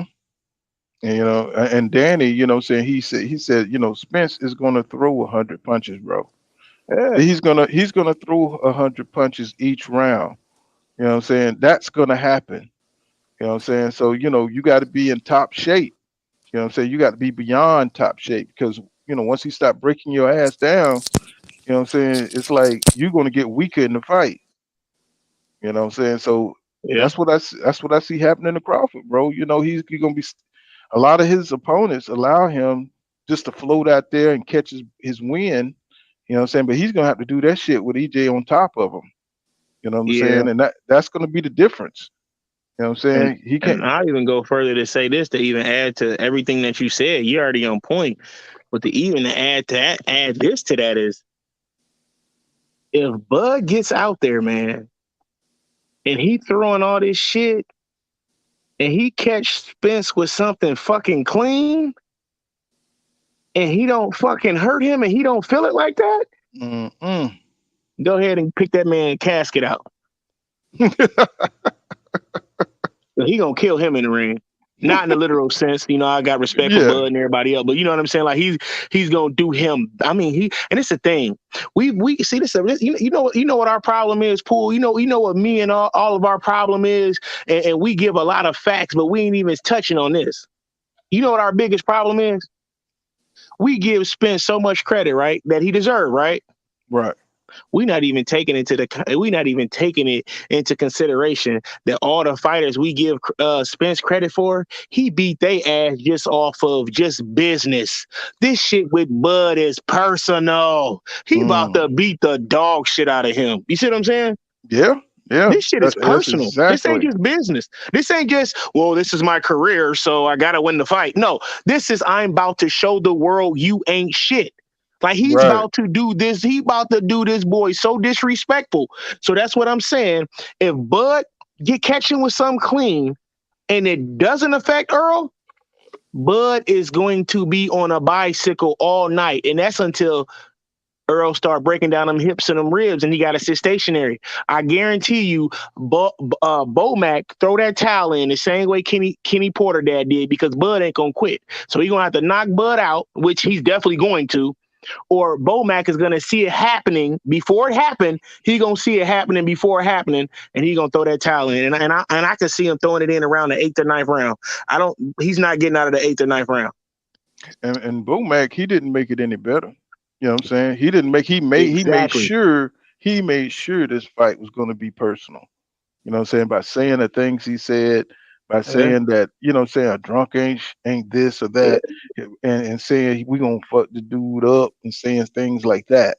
You know what I'm saying? So he made sure this kind of energy was gonna be around this fight. You know what I'm saying? So it's on and popping, bro. He See, almost made Derrick James. Because Derrick James, Earl like a little brother to Derrick. Derrick don't play up. See, one thing about Derrick James, bro, you can see in his whole entire aura. He one of the most laid backest people. But if you get on his nerves, hey man, don't get fucked up. Don't get it twisted because you see Derrick James kind of smooth. He quiet. He just an OG. He smooth. You see what I'm saying? But he wanted him in the same breath. Hey man, get somewhere and sit down. Get out my face now. You know what I'm saying? You know how our uncles was when we was coming up. Hey man, get somewhere and sit down. They don't play that shit. You see what I'm saying? Derrick James don't play that. But he cool. He keep his composure. Body in motion stays in motion. Yeah. Once you stop that motion. I would love to see that. I would love to see Bomac and Derrick James. I would pay for that on pay-per-view. Bomac is the toughest. He's a twink. I mean, the man's a turtle, bro. He's a turtle. He's hard on the outside, soft on the inside. If that argument ever even escalates during a press conference, he gonna quiet it down. Cause trust me, the same way they've been talking shit, disrespecting Errol, Derrick James heard it all. He don't like none of it. Like I can see Derrick James. We can have an exhibition match, and I'll beat your ass. Yeah, you saw one of Bomac fights, and he was getting destroyed. Oh my God, he was getting destroyed, man. That dude was putting it. I don't think he missed a punch. You know what I'm saying? Nigga's stomach so big. You know what I'm saying? He was just. I was like, Lord, he had side fat and Man, And nigga, he had fat. That dude was just going to he his said fat, body, and fat. I'm talking about he was just destroying that guy, man. They said, Yeah. DG, And what's the thing going is, on? he was killing his ribs too. He was killing Bomac ribs. That white dude that I seen fighting him, like that dropped him, he damn near fell on his face, like on his knees in his face. Like he was, man, just destroying Bomac. And and it's cool. Like everything came together for EJ because he got closer to his family, so now he Yeah. got a stronger base. You know what I'm saying? He Yeah. don't have to go into this fight, with that disconnect. You know what I'm Mm-hmm. saying? I was like, wow. I said this shit was almost like predestined for this dude to get into this car accident because he needed to make some changes. Yeah. Say it And again, bro. Say it and again. and it just changed the trajectory of his career, bro. Because I do believe he was headed for destruction. You know what I'm saying? Yeah. Before, Yeah. you know what I'm saying, with all that partying and all that stuff. Mm-hmm. Yeah, he probably could have beat a few of those guys, but coming into this fight, he had to be at his best. You know what I'm saying? Yeah. And looked like he went through what he went through. Yeah. See, he didn't get the Manny Pacquiao fight. He had an eye injury. You know what I'm saying? So, he had some things going on, like almost like a mother got to repent or something. Like, you know what I'm No, no, saying? no, no, no, no. Hey, no. You said that. Hey, bro. It's scary. You said that perfect, bro. Like you said, it was something that had to. Hey, you got to come to me. Do you really want this shit?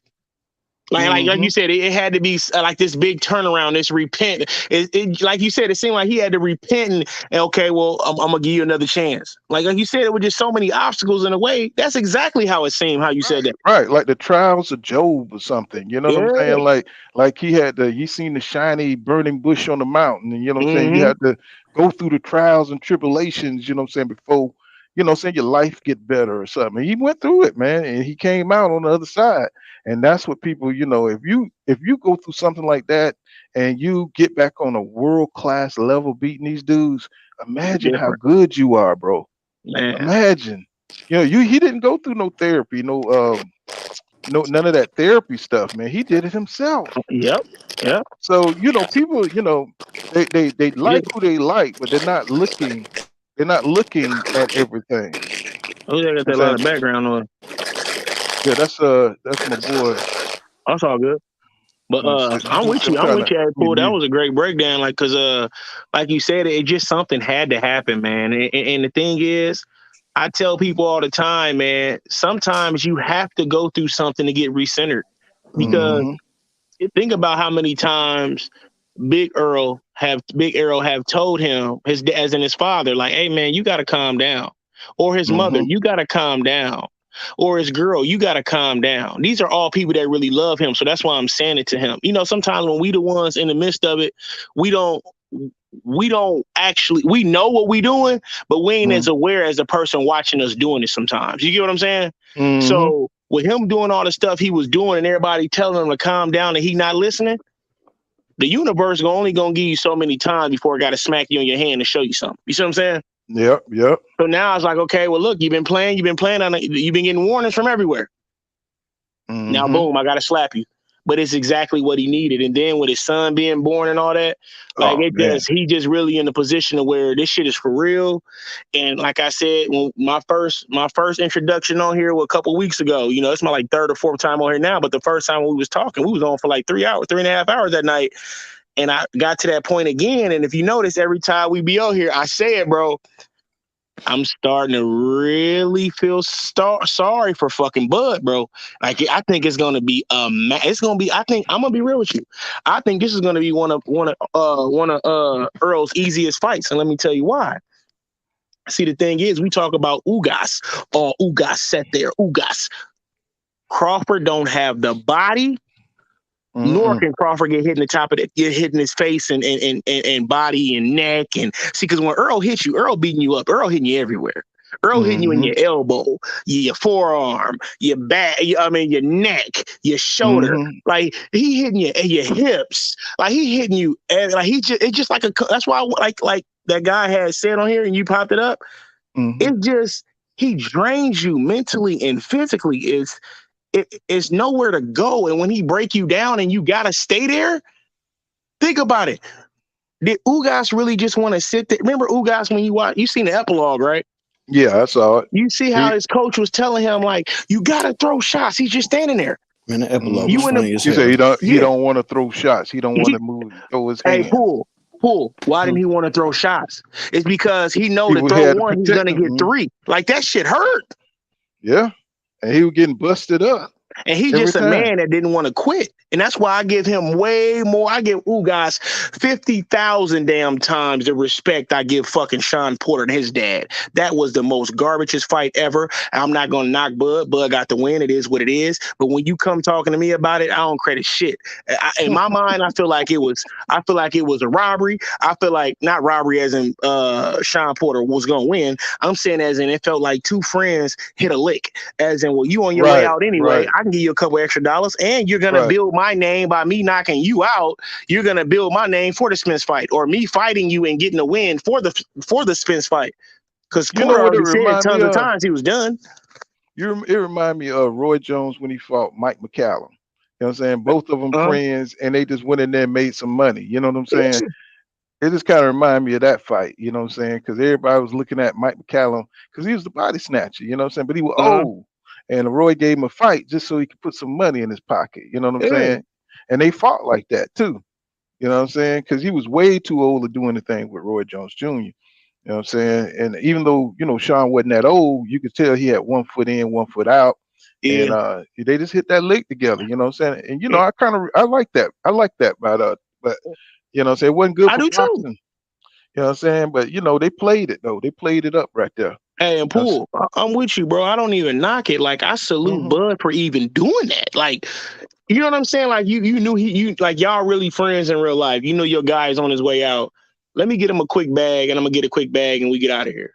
They want us to fight anyway. You get what I'm saying? Right. Like, they want us to fight anyway. When you look at that fight, man, listen, I don't watch that fight. I don't watch that fight probably 15 times, Poole. And me and you, we break stuff down, right? Yes, sir. When you watch that fight, bro, nowhere in that fight was Porter convincingly hurt. Now, he got beat up in a few spots out in the fight, but he never was hurt. For your dad to throw the towel in and he has a full functional fighter, that's something between him and his dad, or his dad put some money in Vegas. No way around it. His son wasn't hurt at all. And for you just to, even if he tried to have the mindset, well, I know Terrence Crawford was going to try to finish somebody. Your son was fully functioning. He just, first one was a flash knockdown. Second one, he did get caught good and he dropped. Okay. But I can't feel that, Poole. I can't feel it, bro. Yeah, and EJ, that's why he was pissed off when he turned around to get up out of there. He thought it was some bull too. And Jay Smith, like he says, TC wear you down mentally and EJ wear you down physically. But I think EJ wear you down mentally too, bro. You know what I'm saying? You can't help but to wear you down. I'm gonna tell you like this. I don't think Terrence Crawford, see some thing, bro. See, that's why I hate conversations like this, because let me say this before I say, I think Terrence Crawford is a good fighter, right? Let's get that out the way. I think he's a good fighter. But all this breaking you down mentally shit, I don't think he's been in there with nobody for me to even give him credit for that. As in, like I say, when you go back and look at the names of the people he fought, either they was already out their prime, or they was washed up, or they're your friend. So I can't give you credit for nobody else that was just amazingly killer that she been in the ring with. You see what I mean? Yeah, I do know is you lost to Ugas twice in the amateurs. He had a belt at 147. Earl was down. You didn't try to get that belt. Even before that, you didn't. I mean, you never tried to make a fight. Everybody you lost to in the amateurs at one point had a belt. Now, Danny, you probably wasn't up there yet. You see what I'm saying? But long story short, he should have got some get back with Ugas. That's all I'm saying. And he had a belt. And what's his name? Derek James. He kind of shared the same sentiment because he saw Ugas take all that punishment, and he gave him so much credit because he was so proud. You know what I'm saying, that Ugas was able to, not that, what I'm saying, you wanted to see him get his ass whipped like that, but he was just giving him a lot of damn praise for staying in there the way he did with broken ribs, a broken eye socket, and he took that punishment and he was still trying to come. That's some rocky crap right there. know what I'm saying? That is some Rocky crap. You know, you don't That's see that Rocky. in you don't You see don't see no that. boxing like that every day. A You dude don't. that tough, and that's why Terrence Crawford didn't fight him. You know what I'm saying? Because they Not knew. only that, you can find interviews of Bomac even after he lost to Terrence Crawford. You can find interviews of Bomac telling people to watch out for Ugas, how special he was. You see what I'm saying? Like literally, like hear Bomac saying this. You see what I mean? And now after Earl fighted him, oh, he just ain't nothing. He just stood in front of him. He just da, da, da. No, that's the thing. For you guys like Terrence Crawford and Ugas and Danny Garcia that think y'all just gonna sit there and counter Earl all night, he gonna beat the shit out of y'all. He's throwing too many goddamn. You can't, man. You may counter 3 times out of fucking 15 punches. You see what I'm saying? I'm talking about out of 15 times he hits you. You know what I mean? Yep. Jonah Like, you're Turner. not going to be able to counter. You're going to have a boxing plan, too. All that just waiting to counter shit ain't going to just work. Mm-mm. And them niggas don't got Mike Tyson power. So they I like, say the same thing. I yeah, say, like, I don't know what they Crawford, thinking. he's not going to be able to just come in there with a game. He's going to have to come in with a game plan, y'all. You know what I'm saying? For them spots where, you know what I'm saying, EJ is pressing him, and when he get into the firefight, either he's going to have to clinch, he's going to have to do something. He's going to have a very good game plan, a precise game plan for those times when EJ start getting off on him. And Jonah Turner says, "I'm here for the smoke pool." He said, "I made it to the chat. What's going on with us? My Hey, Bud fan right What there. up, though? What up, though? What Paul. up? I already Hey, know. What up, Paul. John? That's my boy right there. You know, so Hey, he don't give Paul. a damn." I would like for Jonah to join us. What John? I don't know why he don't call. I invite him up on the Who panel. done invited a few He know times? we don't be tripping like that. Oh, No. yeah, for sure.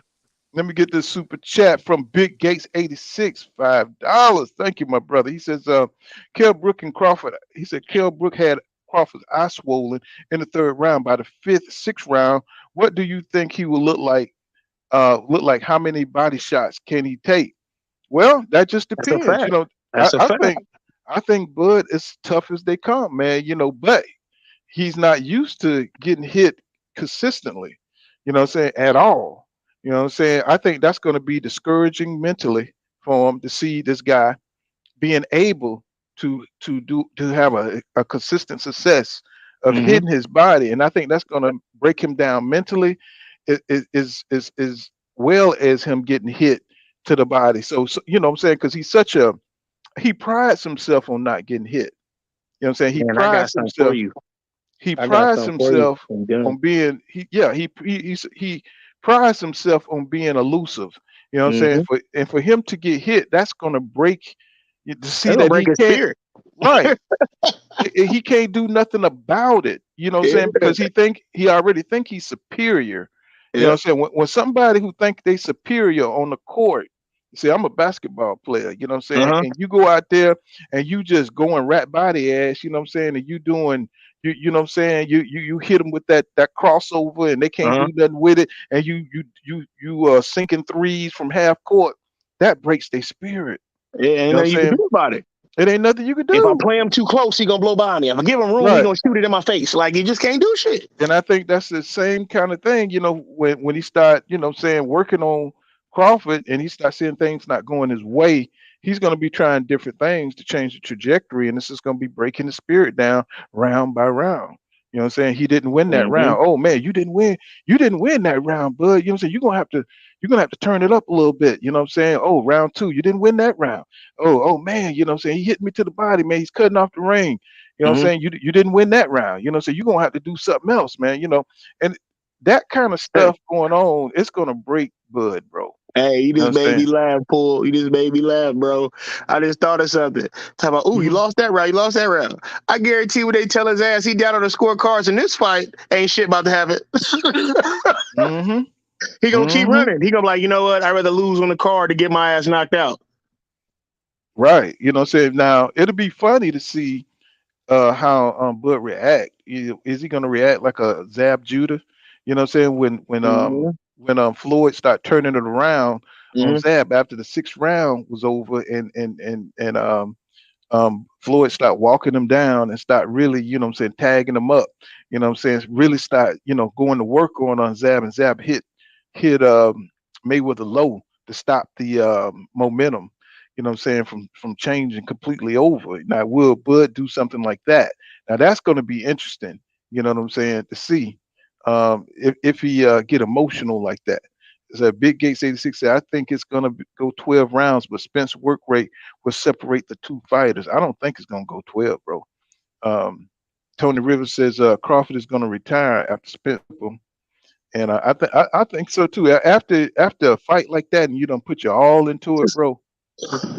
Yeah, I mean, you don't put your soul, your spirit. That's why these fighters are not the same after they fight Spence, because that's the fight that they really get up for.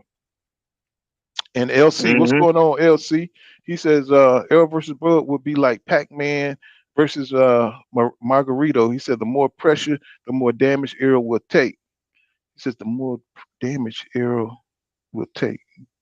Pac-Man, there's more pressure, the more. Oh, okay. So he's thinking Bud was going to be able to counterpunch him or whatever. And John Turner says Bomac and Bud can back it up. It's on. Yes, sir. What's going on? Lars Staten says EJ would stop Danny in a rematch. Yeah, yeah. You know what I'm saying? Definitely. You know, especially with EJ being on his nutrition and having his you know what I'm saying, his workouts, you know what I'm saying, taking care of his body and staying close to the weight. You know what I'm saying? Now he can work on the strategy, man. What? Hey, also cool. Yeah. It looks like you got another. Hold on. I don't know what it is. I think you got another one. Let me see. You been here twice. Oh, I am on that twice. Let me exit out. Let me kick one of these out. Hold on. There you go. Dang, he just completely fell off. So he said Eric can't hide behind El Heyman now. I don't think I don't think he doing that, bro. But he said Spence car accident changed him because he would have been like Adrian Bronner, his career just spiraling downhill. Yeah, exactly. You know what I'm saying? He you know what I'm saying, that accident was the best thing, man. I know that's kind of crazy to say, but you know, we could see the improvement. You know what I'm saying? When you see what he looked like during that Ugas fight. You know what I'm saying? He looked like a totally revamped champion. What's going on, W Nibbles? What's going on, my brother? He said Big Mac better work on his arms for throwing in the white towel. Yes, sir. You know, I do believe he better leave that chicken alone, man. He's saying work, you know, saying concentrate on getting him a good towel. John Turner said, is Errol a mutant? He said, Pool. He said, really, no therapy, rehab. Come on, man. I don't know, man. But I never heard of no shit like that. You know what I'm saying? Tell you the truth. You seen how he looked, you know what I'm saying, after the car accident. You know what I'm saying? The dude was, you know, he had a lot to work on. And he did it. You know what I'm saying? You know, he didn't have no broken bones. And they said because the dude was so, you know what I'm saying, he was so in great shape, you know what I'm saying, that he was able to withstand that. And I was like, God dang, what kind of shape was he in? You know what I'm saying? To be able to withstand that kind of crash. And Jay Smith says, hey, y'all gonna rock some Bud gear when he beat Errol. I tell you what, Jay Smith, I'll make that bet right now. I will be wearing a Bud Crawford Omaha t-shirt if he wins. I would do that for you guys. And I will have my camera on and I'll be wearing it. You know what I'm saying, for you. He said Ugas couldn't move because Errol was punching Ugas in the hips and legs. Yeah, he was tearing them legs up, man. That's one thing, you know what I'm saying, that I paid attention to. I was like, damn. I said he came off one of those pivots, y'all, and he hit Ugas. I'm talking about he went straight. He didn't aim for his body. He aimed for the hip. I was like, he's trying to paralyze this dude so he can't move. You know what I'm saying? Not that Ugas was moving that much, because really all he does is step back, you know what I'm saying, and come back with some counters, you know what I'm saying? But shit, EJ, he was moving too much for EJ. EJ started tearing them damn hips up. You know what I'm saying? I was like, wow. You know what I'm saying? So let me see, John Turner come back and says, y'all always discrediting Bud. I'm glad Errol will be in the best shape of his life. No excuses. Yeah, you know what I'm saying? You know, I mean, I don't know about discrediting Bud. I mean, I don't know how much credit can you give him. You know what I'm saying? The man don't have any legacy fights. You know what I'm saying? You know what I'm saying? That's just what it is. You know what I mean? You know, this would be his first legacy fight, in my opinion. What's going on, Master Khalil? He says EJ actually hurt people, Bud don't. Right. That's exactly what we're talking about. He said, what's going on if you copy me, Shelton? He said, you're weird. And he says, Bud lives matter. What's going on, CJ? He said, Buck got to keep up with that work rate. You know what I'm saying? Yeah, that's gonna be the thing that tells it, man. Because that 100 punches round is that shit is real. Oh, okay, look like I got another super chat. What's going on, Big Gates 86 in the building? Thank you for that $5. He says, Kell Brook had Crawford eye swollen in the oh, I read that one. I read that one. And let me see. CJ said, Bud got to keep up with the work rate. Let me see. Yeah, he says Spence must have missed Uga's hips, legs, and thumped him in his eye. No, man, it's just when he started working on that damn eye after he came off that little hiccup with the referee. And the referee, you know what I'm saying, he had knocked out his mouthpiece. And, right after that shit, but I mean, EJ was winning the round, you know what I'm saying, before that. But then when he got distracted and he got hit by Ugas and he came off that embarrassment, that's when he started using that goddamn uppercut, that left uppercut, busting Ugas eye up. You know what I'm saying? And that's when that was almost the end right there for Ugas. You know what I'm saying? He caught him flush. DJ says GD says I don't think Bud can take punishment that Ugas took. I don't think so either. And he said that's exactly why I got Spence by 7th round stoppage. I believe it's going to be something like that too. I believe it's going to be like a 7th round stoppage or something like that. You know what I'm saying? What's going on, Black Atlantean? He says, didn't Bomac say that Ugas a killer? Yeah. You know what I'm saying? They Yep. forget Yep. He that. said that. They forget that Ugas, gave this man all kind of praise and said he was dangerous. And this was years ago because Ugas Mhm. was calling out EJ and he was calling out Bud. He wanted all the smoke back then with those guys. And that's one reason why I respect Ugas so much. You know what I'm saying? I never thought he had a chance in this fight just because he don't move around, you know what I'm saying? And I Mm-mm. just and just like Boots, the offense, you know what I'm saying, EJ is just so just relentless, you know what I'm saying? And he don't move enough, you know what I'm saying? I figured, what I'm saying, EJ was just gonna, bust him up like he did, you know what I'm saying? Especially him being in this kind of shape. So Master Khalil says that's what it said. Master Yeah, Khalil, Master. Yeah, Khalil. Master Khalil. He said Bud is great, but he only has a puncher's chance, and that's because the way he fights, he's looking for that perfect opening. Um, what I'm saying, what he's going to switch southpaw, use his strong hand, and probably try to come over the top a few times. But that ain't going to be enough to stun EJ. You know what I'm saying? Like he did Kell Brook because Kell Brook didn't have the same kind of punch resistance. You know what I'm saying? Kell Brook, he was looking tentative, you know what I'm saying, in there. And when he switched, you know what I'm saying, it kind of threw him off. And I guess he didn't realize that Terrence Crawford, that was his strong hand. Kind of like Cotto used to do people, you know what I'm saying? Like they didn't know that, they act like they didn't know that was his strong hand, you know what I'm saying, that Hmm. he was punching with. And if you're in the fight and you're used to a certain rhythm, you know what I'm saying, blood switch on you, you know what I'm saying, you got to get used to that. And Kell Brook, he was already drained down to a weight that he hadn't made in like 3 years. So, what I'm saying, he just was in enough for that cash, you know what I'm saying? So, but he was a name though, and Yep. he got put on Terrence Crawford resume. Um, let me see. B87 says he said EJ gave Floyd Mayweather that work in sparring. He said Floyd never sparred EJ since Crawford Crawford getting beat. He says Floyd speaks very highly about Spence, but I do believe that Floyd is a little sore about that situation because EJ came up his mystique and his what I'm saying, his legend just kind of rose a little bit from what I'm saying, giving the legend a black eye.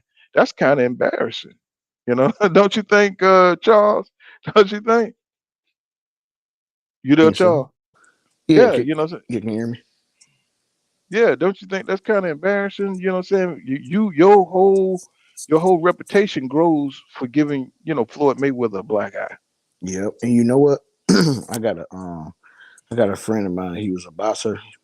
and he was actually there. He gave me the real spill on it. So they sparred, right? So remember how they said they kicked Spence out? Mm-hmm. What happened was, um, they kicked Floyd kicked everybody out the ring, and him and Spence sparred by themselves in the Mm-hmm. ring.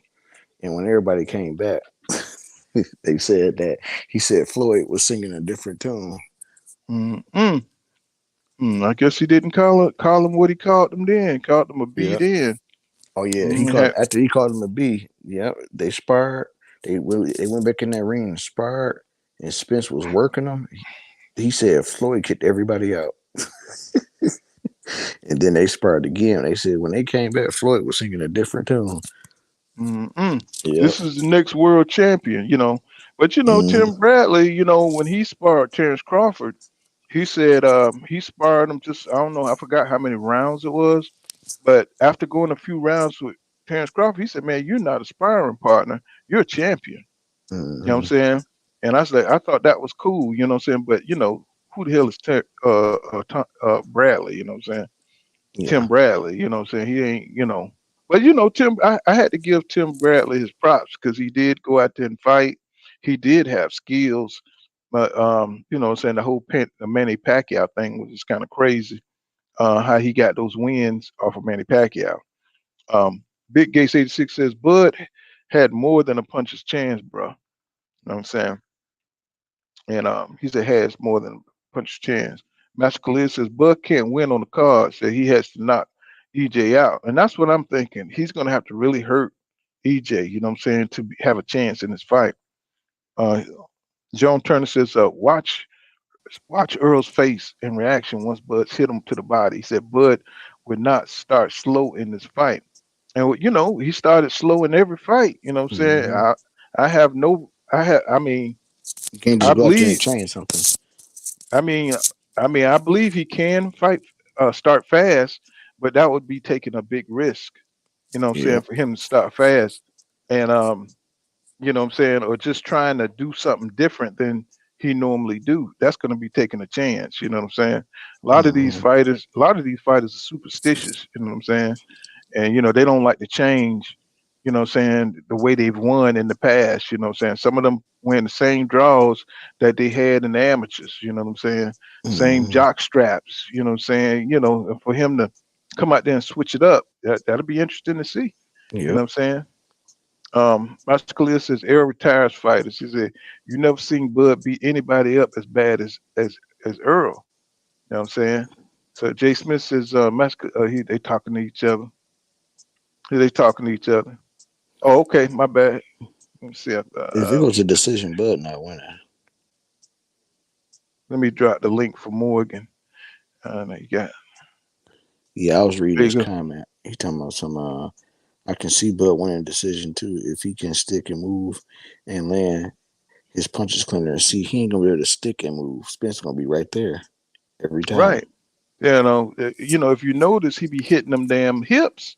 You know what I'm saying? And when Yep. he busting them hips, it don't take y'all. Let me tell you something. It don't take but a couple of hard. Some how when you was little, you got an older brother, and he used to hit you in your muscle. You know what I'm Mm-hmm. saying? And he used to like put the little knuckle. You know what Yep. I'm saying? Hit you in the muscle. And Yep. imagine a trained fighter hitting you in your hip. You know what I'm saying? It don't take but a couple of shots, y'all, a Yep. couple of really good shots to get you to stop moving the way you were moving. Now you do have adrenaline, you know what I'm saying, that takes over. But you know what I'm saying, EJ, the way he hits you, you know what I'm saying, in the hips, bro, it's gonna paralyze you, bro. And I think that's gonna negate a lot of that movement that Bud does. You know what I'm Yep. saying? I'm saying, hey, I dropped the link. Is it in there? Is that see the link, Morgan? Yeah, it's in there. Okay, so let me see. Master Khalil says Jay Smith he can't stick and move early. He said Earl cuts the ring off, but Bud hurts. But if Bud hurt Earl, he will finish him. And Bud's a great finisher. Yeah, he if he can hurt him, Mm-hmm. if he can get that shot out, you know what I'm saying. If he can get that shot, that perfect shot, and what I'm saying, that shot that what's his name, Emmanuel Lardy hit him with. Yeah. You know what I'm Yeah. saying. But see, Emmanuel Lardy was up at 152, I Yeah, believe. I think that was up at 152. yeah, 152. And when he got hit with that shot, so that wasn't at 154. You know what I'm saying? And we still trying to debate. You know what I'm saying? Do your boy Terrence Crawford have that kind of power? You know Right. what I'm saying? When it comes to a fighter on the level of EJ, you know what I'm saying? You know, um, Bernard Gilbert says EJ finna break both over the ball. But he was crazy right here, boy. He says, Mascalia, he says, yeah, he says, Errol great at cutting the ring off, but can't hurt Earl too. He said, I think Bud can spin Earl and get him out of position and land some stuff. And that's gonna be interesting to see. Yeah, it is because see, I don't see it because man, this Spence. And I'm going back to sparring. I know some people be like, it's just sparring, but you got to understand when you preparing for a fight, sparring is so important. And he be sparring with some big dudes, so I don't see Bud hurting him as much. But Bud might sting him a little bit, but it's not going to be enough to where he's staggering or he just it ain't going to be that type of power. well, your boy Stevenson said that Bud be sparring heavyweights too, and they say he be stopping heavyweights. You know what I'm saying? So that's something they both got in common. Hmm. Something they both be doing in the ring. Now I don't know how. I don't think Stevenson will lie. You know what I'm saying? Yeah, So he ain't just sparring them 135 pounders, yeah. the I know 130 pounders. Blu-ray. I know Hmm. Blu-ray mentioned that he saw Spence break. It was like two heavyweights. He broke their ribs. I know. Blue was saying that. So Blue was like, because I think Blue was just talking about just Nah, he 147 said a period. light heavyweight because he Yeah, had Sir Marcus Brown down as well. Spence yeah. Hmm. knocked him off in the practice. Hmm. He used to spar with Sir Marcus Brown, and Spence broke him off. And Sir Marcus Brown is actually a decent fighter Hmm. because he was in there against what's my boy name, Bival and Benavidez. He was in there against Benavidez and actually was doing good until Benavidez started bleeding. Hmm. Yeah, but Spence is a monster now. And you got to realize, though, but Spence wasn't 147 when he was doing that. Spence was coming down from 180. You got to remember, Spence had blew up. Spence wasn't no small guy. Hmm. Spence had that Papadose in his system. So, Spence, that's why I say Spence, he'd be great. I think his limit will probably be middleweight or super middle. I don't think he got the size for light heavyweight. But he'll do better than Canelo did at light heavyweight. But Spence has blown up to that size. I see you, Gay. you see Big Gay say this. He said, "I'm not wearing no damn Bud Crawford shirt, man, down all day, bro." Do Bud What's even going have a on? shirt? I think he do. I had one. I had brought one Yeah, of he his got shirts. some Bud Crawford shirts, but Yeah, I brought one of his shirts. his stuff really ain't got no real good advertisement. It's Because like, I went on his website and it was down. What's going on, Don Sapansky? That's my girl right there. oh You know what man, I'm saying? damn. Yeah, like I said, it's just gonna be ugly for Crawford, man. That's all I can say, man. Okay, Ramon and Emily Jones says EJ is going to have a Hall of Famous performance in dismantling Bud. Says it's going to be his legacy fight that people talk about for years. Yeah, this is the one. I don't even think he got to have a Hall of Fame performance, bro. I don't think he's gonna be I'm a gonna part be of the honest, fight. man. Bud is good.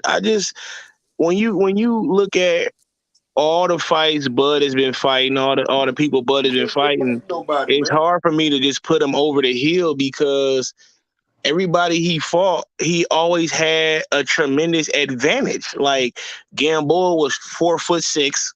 You see what I'm saying? His reach was 27 inches. You know what I'm saying? Like, and when you watch all Crawford fights, and this is where Derek James is gonna really pull out that magnifying glass because that boy can study some shit. You hear me? Mm-hmm. Yeah, That boy is a scientist in there when it comes to breaking shit You down. like me studying that film, man. You know what I'm saying, though? So when you really look at it, when you go back and watch all Crawford fights, everybody that really does decent work with him or good to decent work with him, Crawford gets hit with the same exact punches every time by every different fighter. And All it's you gotta always the 1-2 or the right straight down the pipe.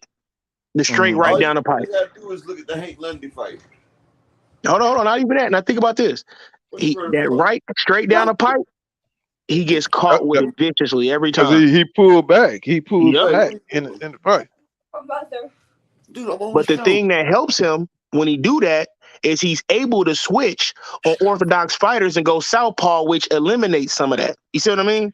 Mm-hmm. Yeah, but see, when you go southpaw versus southpaw on Earl, you're not Superman no more because that's the only power you had on orthodox fighter was going southpaw. And see, the reason why he goes southpaw is so he could put his power hand closer to the person. Yeah, so he put his power hand as a lead punch. So you know he's actually cheating because instead of having his power hand in the back, he put his power hand in the front. So now he can lead off with that right hook instead of having to hit you with the right straight or have to come over with the overhand right. You know, he got that right up there.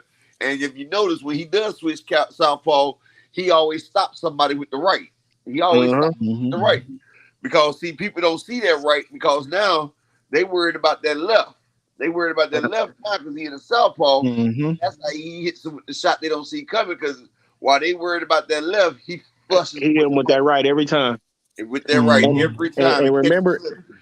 And remember, Boost did that interview, and they was asking Boost about Crawford being being a switch hitter, and Boost said it straight out. He said Crawford's not a switch hitter. He said even when Crawford switches, he's still fighting dominantly right hand. Exactly. But that goes back to what you just said. He wants that right closer to you. You see what I'm saying? So he can pop it off. When Boost switch, it's a complete switch. Like he switched so fluidly, you don't know what the fuck coming. You see what I'm saying? He can throw any shot from any angle. Yeah, when Bud switch, you already know it's still gonna be dominantly right. He may catch you with a straight left coming through, but off the back foot. But usually, yeah. That straight left ain't really gonna have that on it that's gonna really hurt you. But if you think about it, that Lamont Peterson fight, Earl looked good when he switched, didn't he? Did you see how good he looked when he switched? Yeah, and he binked him up a couple times before he even went to the switch. Yeah, see, people don't even realize that Earl can switch too. Yeah, you tripping. The Bud Justice crew is in the building. What's going on, Joe Strummer? He said he got Bud by stoppage. Yeah, Earl crying in the corner. What's going on, Candy Slim 501? He said Earl will be looking for his mouthpiece in the third round. Okay, goddamn it. They done made it up here. I think Jonah Turner he had to hit the button. I like this though. For the Bud Justice League up in the building. He got the Bud Justice League up in here, didn't he? Hit the back call, didn't he? Hey, check this out. He said, Hope Joseph.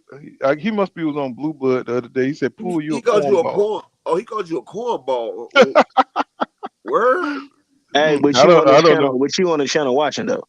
But you on his channel watching, but you calling him a cornball. You came to his channel. So what that make you? So what right. What you trying corn to syrup, huh? Cornball? So he corn syrup. His cornballs in, right? Let's get him up out of here. You know what I'm saying? So you a cornball baller then, right? One of these psychopaths. Hey, you don't got. Hey, the thing is, you don't got to come back. Hey, you know what though? Hey, Pool, this is the thing though, man. If I mean, I know you've been paying attention lately, especially like the last 2-3 weeks, how you've been jumping harder and harder, and how everything is going up higher and higher with what you're doing, right? A lot of these people are going back, taking your ideas and what you in your panel, what you got people talking about on your channel. They going back stealing ideas for their channels and shit. So like you say, if you gonna come to my channel and try to be slick, you don't gotta come back, bro. You know what I'm saying? You probably on here stealing it. You probably only came to steal some shit anyway. Hey, I got a question for Jonah. Yeah, I was just Jonah, talking. what made you become a Bud fan? I want to know how Jonah became a Bud fan. That's just what everybody in his town was doing. So he felt like, you know, he had to get initiated. He got jumped in.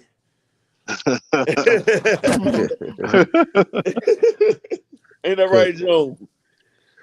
Cause you know, cause I told my story last night about how I became a Spence fan, you know. So I just be wondering, do these people really be fans, or they just say, hey, you know? I mean, but it shows you how these beta ass males be getting their feelings. Like we up here talking facts, and he gonna come all the way over here to talk about pool count as a cornball, but you watching. Right. What, you a cornball juggler? Like what? Right. Jogging for the cornballs? Like what? Are you like Tyson Fury But looking you know what? I ain't even mad at him, bro, because you know what? It's a lot of people that's emotional. He's showing his love by adding to them views. He feel me? He Right. don't even know. He don't even know what he doing, man. That's what I said that's that beta male energy though. Yeah, That been raised by females, they just got a last shot, bro. Oh, it don't, man. you know, it don't bother me, bro. My life, I'm certified, bro, in Facts. all areas. You know what Hey, I'm let me saying? say this to Joan though. Joan said, talking about how those people just lay on the ropes and thinking it sounds simple, but the thing is, when you got somebody with a high work rate like that, that's like, for example, we all have been in a certain fights and we done seen somebody getting stomped out. Now it's easy to tell that person on the ground getting stomped out, get up, get up. But when you got a million feet coming at your damn face, all you can do is cover up. You get what I'm saying? Because every time you don't cover up, here go another blow, here go another foot. That soft spot, they hit Yeah. guts. You know, so and they when see Earl got these. guts. They see what Earl did to Ugas, and they just thinking like Ugas just like he just wanted to get beat up. No, look at the punt. Think about this. Ugas had 2 opportunities to where the fight could have been stopped. Remember when the ref came and stopped the fight that time? He had every reason to bail out. They asked him, "Can you see?" All he had to do was say no, and it would have stopped the fight, right or wrong, the first time, right? He was throwing that fight. He said he wanted to fight. That man got demolished, and he still wanted to fight. But then when you go back and look at Sean Porter, this dude just, and then, oh my God, this what really killed me with the Sean Porter shit. He was just so geeky and so feminine, like as in how he was carrying himself to get Bud on his podcast. Oh my God, Terrence, you gotta come. Oh my God, you gotta, to me, and you just lost to this dude? That's like, not no alpha shit to me, bro. Just beat my ass, dog. Like nigga, we got smoked again, bro. Like, hey, Pool, did that not seem weird to you, bro? How he was just so giddy. Oh my God, Terrence, you got to do it with me, please, please, please. Like act like when he first lost. Look, he was like well, none of it added up. Earl. Look, he said we're gonna band up. I couldn't beat Earl, but you can do it. Because you know he's always hated Earl because Earl had his dad's love. No, that's what it is. That's 100%. Yep. Sean Porter's dad was always an Earl fan. He was more of an Earl fan than he was a Sean Porter fan. Exactly. Look. He chose Earl. He had to be a Sean Porter fan.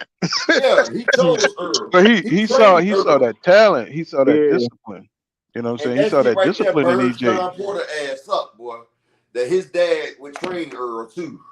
Yeah, I mean, you got this weird son, you know what I'm saying, that you know, marches to the beat of his own drum, you know, so he's a little bohemian type dude, you know what I'm saying, you know. Like Anthony Joshua on the beach with the monkeys and the other guy. Right, you know what I'm saying? EJ, you know what I'm saying, you know. I know exactly what you're talking about. You know, he a real brother, you know what I'm saying? And like you know, a little bit, you know. Not that Sean Porter ain't a real brother, but he just weird, you know what I'm saying? Dude weird. You know what I'm saying? He got this colorful. I ain't gonna say weird. He got a feminine aura about him, you know. He got big teeth, you know, he's something else. If you was to tell me that Sean Porter like me, and I wouldn't say it surprised me. That's what I'm saying. Like it would. Hey, Porter, he's like Andre 3000 or something. I think he one time boxing. Right. You know what I'm saying? Like it wouldn't surprise me if you said he like me. It wouldn't surprise me. I can see. Well, no, we ain't gonna go there. No, I'm saying if you was to say hold on. Hey, Joan. That's not true at all. They was calling Bud a weight bully when he was at 135 and 140. Bud only went down there because the advantage was bigger. When you look at Bud's body weight, when you look at Bud's body weight, Bud is very athletic. He's very skilled. But the biggest thing is Bud has literally like 6 foot. He has like a 6'3", 6'4" wingspan. That's why it was dominant for him to go down there and destroy how he did. That wingspan on Bud at a smaller weight is huge. He was fighting at 130 at his range, bro. They was calling him a weight bully. Bullying them boys down there. Yeah. It's just he wasn't well known, so it didn't get out like that. He wasn't. He leaned You on you him. That's called weight bullying. I think Bud even admitted too when he was down there that he was having weight issues. Yeah, because you eat a piece of bread, man, you up at 135. You know what I'm saying? So it's like, it just take too much, man. You know what I'm saying? To shrink down to them lower weights like that. Take a lot out of you you're too. right. You know what I'm saying? Bud, he said Bud will Bud he said Bud will Errol be sober for the fight. Oh man, come on, bro. Yeah, you Come gotta get on. your right, man. You gotta get your words right, brother. Like, bro, come on, man. Let me get Bro, him did up you out get of you a here, high bro. school education before you start fighting? Get him up out That's of so here, bro. corny, and the reason why it's so corny, man, is because like That's disrespectful, though. Spence Like, got kids. I ain't said Man. nothing about Bud. Bud got shot in the head. We ain't You say don't nothing see none about of Bud us out there talking with the about crack. nothing. Everything is Right. boxing. All this you trying to be the man instant. Man, come on, bro. Like, come on, That's keep how it you know it's respectful, emotional. bro. Well, a lot of these dudes, they don't understand the etiquette behind talking Yeah, trash in boxing. You Hey, got look. these dudes that were raised, what I'm saying, like my man Up said, they were raised by single mothers, and they always insulting you, to the yeah. utmost. You know what I'm saying? Always Uh-huh. always Like saying now, some Earl sit there and inappropriate, you start know what I'm bashing saying? Bud about crack and shit. Like he Uh-huh. start talking about Bud out there with the crackheads and shit. Then I Yeah. mean, y'all it's say Earl always wrong. it's always that one dude that don't know how to hang out with the They fellas. take You it know what too I'm saying? far. Yeah. Right. You know what I'm saying? It's like it's a lot of these dudes that they're socially awkward, bro. When you round other Being around dudes and me and make you we're nervous, bro. debating and we're talking trash, bro, nobody's going there, bro. You know Yeah. what I'm saying? Nobody's Yeah. talking about Terrence Crawford stuff, bro. And he Yeah. got a lot. They just don't He's know how got a to be lot, around yo. men. They don't know And how you to be don't have to around look other for men. it. You know what I'm saying? Mm-hmm. It's right there on the front page. But we Yeah. men. So Yeah. we don't care about that kind of stuff because we ain't no Yeah, just keep females that that's right. gonna Let's go keep there. let's keep it towards a profession. Yeah, I Right. mean, in you know what I boxing, mean? we Because not like I worried about what said, people do on the outside. even when Bud did that thing the other day talking about how he was in the streets and this and that.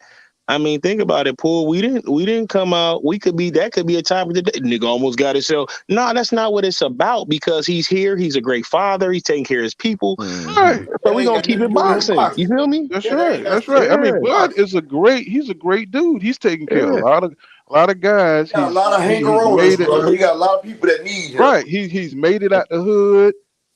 You know what I'm saying? The dude is smooth. You know what I'm saying? So I ain't got nothing against him personally. These And dudes, I actually hate how Bud did his own career. Like Yeah. Bud's supposed to be an equal starter arrow or even bigger, being he was fighting longer and was a Exactly. champion longer. But he But didn't fight the good fight. Bud and what Bud fans won't never admit, Bud fucked his own career over. Yeah, is he rich? Yeah, did he make it out of the hood? Yeah, he lived the American dream. Yes. that's right. Hey, Yeah. But hey, you know what? I still don't think Bud getting the money He ain't getting that what Spence PBC get. getting. That's why if I gotta do No. this, then I'm gonna do this, then I'm gonna do Nah, this, then because I'm gonna Bud biggest payday, man, listen, bro, it hold ain't the on, bro. same. Hold on for a second. Bud biggest payday was $7 million. Yeah. PBC, they getting Mikey Garcia got 10 on the back end versus Earl. That back end Listen, money and for I'm glad you PBC, said that, bro, that because back end that's money what crazy. yep. And the Ugas thing got is, 10 on the back end. and hey bro, you know what you saying, bro? You know what's crazy that you said that too? What people don't realize when they see, yeah, Earl only got 3.5 million. That's what they showing that he getting taxed up front. Man, When he fought Ugas, he got $1 million. PBC back end, man, the Look, taxes that they Ugas got not $1 paying on the million. back end Hold of on that one money. second, bro. I'm gonna tell you this real quick. Ugas got $1 million up front. Earl got 1.5 up front for the And the back Earl end was fight. crazy. And the back end, Ugas got 10. Right. You see what I'm saying? Like, that's what people are not getting. And that's what Bud talking about. I got to get $25 million up front because I don't know how they do business over there, talking about waiting for a back end and all this. Yeah, Bro, you want gotta that bet back on end. yourself. So you rather have them tax that $25 million up front? I'd rather you gotta tax bet on a smaller number and you smack me with that back end. Yep. You know what? Because Al Let me get this Al super Heyman them chat cheating the in, y'all. system. Go ahead, bro. Let me get this super chat on there. What's going on? My time to shine. What's going on, my brother? He says, "What's up, Pool?" He said, "Y'all cooking tonight." Thank you, my brother. Thank you. I Hey, appreciate that. you know what? I think Bud's downfall was not only him, but I think the people around him. I'm gonna say the reason why I say that is because with Top Rank, he was getting My bad. upfront money. He was getting upfront money, and What he I'm was saying, taking care of so many people but like I was saying, if I got that knocked he off, needed that money. like I was saying before I got knocked off, see, Bud, he don't like to promote. And see, if you don't promote with the PBC and you don't go out there and do your thug thizzle, then you ain't gonna get paid. Like Javante Davis, that's why he was mad at Floyd at first until they broke them records at the Barclays and he did them numbers, and that's why he got so happy because his back end was crazy. You feel me? That's how they do business over there. If you promote on yourself and you bet on yourself and you do good, that back end you can't tell me what that back end gonna be. Like people that get their ass whooped by Spence is getting 10 on the back end. That's a good payday. That's why you see Thurman talking about he wants 10 versus Boots. Why do you think Danny Garcia is trying to get a rematch with Earl after he just got dominated? He talking about he want Earl again up there because he know he get that one. Nigga know Earl come with that check. He know Earl that check. That nigga like, I want to fight Earl at 147, 168, 175. He like, shit. What's going on, Dungeon Talk? He said, I've been out for 2 years. He said, I might fight Earl one more time as my farewell party too. Like, Crawford about to fight Earl as his farewell shot. And he trying to get it all up front. And what's crazy is he might get more on the back end if it do numbers. If they I got something y'all don't even want to talk about though. I got something y'all don't even want to talk about, Pool. Well, so hold on, let me read what's that? 86Y? How you say that? 86Y? Baby. It says baby. Pool, I got something y'all don't even want to talk about, bro. Okay, he says, remember when EJ ate the Browners after beating? Hold on. He said, remember when EJ ate the Brown after beating Brooke? You can't hear me? I can hear you now. At first, it kept pausing. I can hear you now. Can you hear me? Okay, yeah. Let me read this. Okay, I see what you're saying. Yeah. Okay, it says so. It's like he just used numbers. Okay, I'm old, y'all, so don't judge me. He says, remember when EJ ate the brownie after beating Brooke? He said, well, he's gonna chef for backwood after he smokes Bud. He gonna cheat for backwood. What he say? He gonna smoke some weed after he beat Bud. He's gonna cheat for backwood. Well, I'm saying, go ahead. What you saying? What you saying? Morgan? I got something I got something y'all don't even want to talk about, man. What's that? I'll be real with you, and I'm gonna tell you this: how crooked these motherfuckers really is, right? Let Earl become undisputed, which we know he about to, right? The amount of money that they're gonna fucking try to pay Earl to fight fucking Charlo is gonna be insane. No, they're not gonna do that. No, listen, I ain't talking about them. I'm talking about these people are that big of an asshole, bro. Hey, Morgan, I'm telling you, they're gonna offer them they blocking my ass and stuff. No, but it ain't gonna matter like that because Derrick James is the coach and he already vetoed. Yeah, we know that, but I'm just saying, ain't that crazy how big of an asshole they are that I'm talking about they gonna offer them crazy amounts of money to try to make that. That's not an asshole because if you my friend, let's fight and get this bag together. Earl was down with it. Charlo ain't down with it because Charlo know what be happening with Earl. Earl said, hell, we can do it if it makes sense. Earl just different, cuz. Earl just don't care when it comes to that bag. Hey, did you see how he was hitting Brian Custer with them goddamn body blows? Oh yeah, yeah. He was lighting them up a little bit. Hey, did you see the last one to the stomach? Hey, look, y'all hear what Carissa Shields said?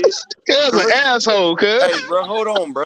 Look, Carissa Shields said that she was going at it with Earl, and at first saying he wasn't trying to do it to her, but she said it was like he flipped the switch and started giving it to her. She said it was everything in her power not to go down because she said he was thudding her ass.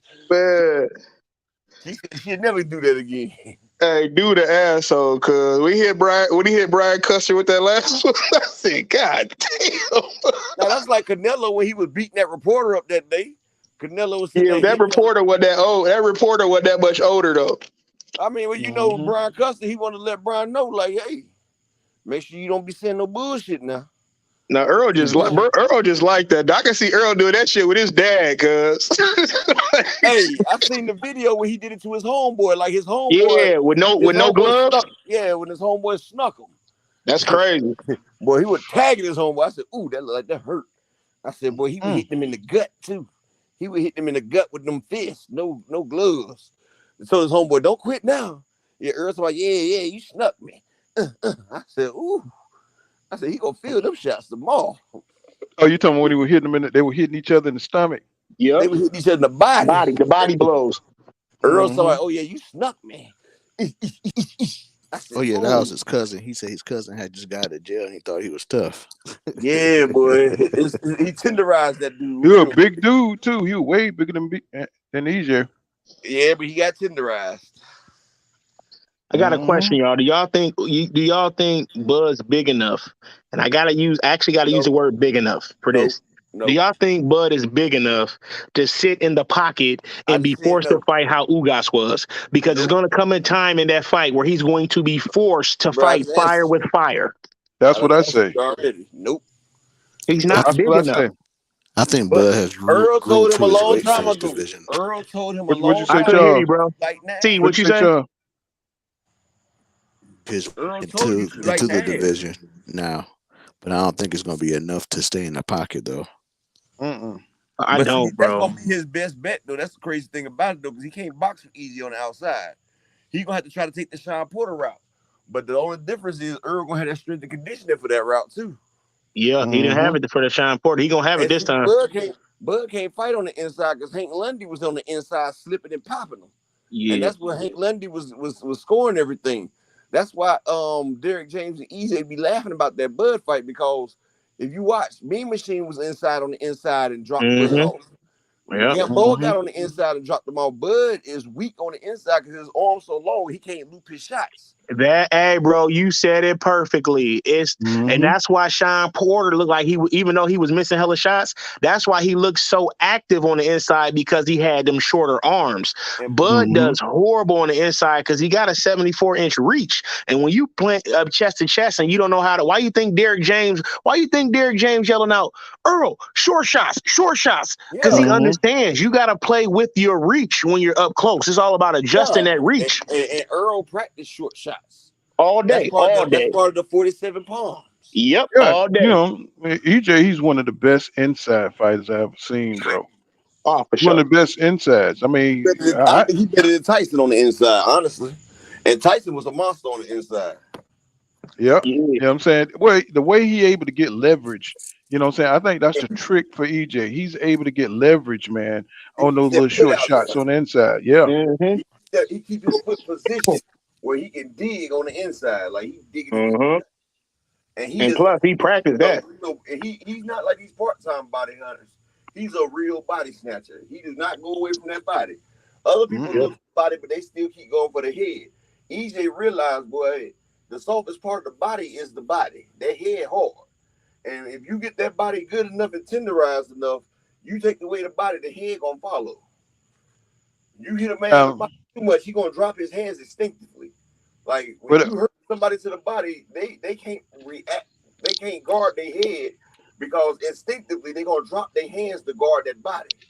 Yep. That's why he got open for EJ like he did Porter in the 11th round. You know, he caught him in the body, and Porter dropped off and tried to hook off and got caught.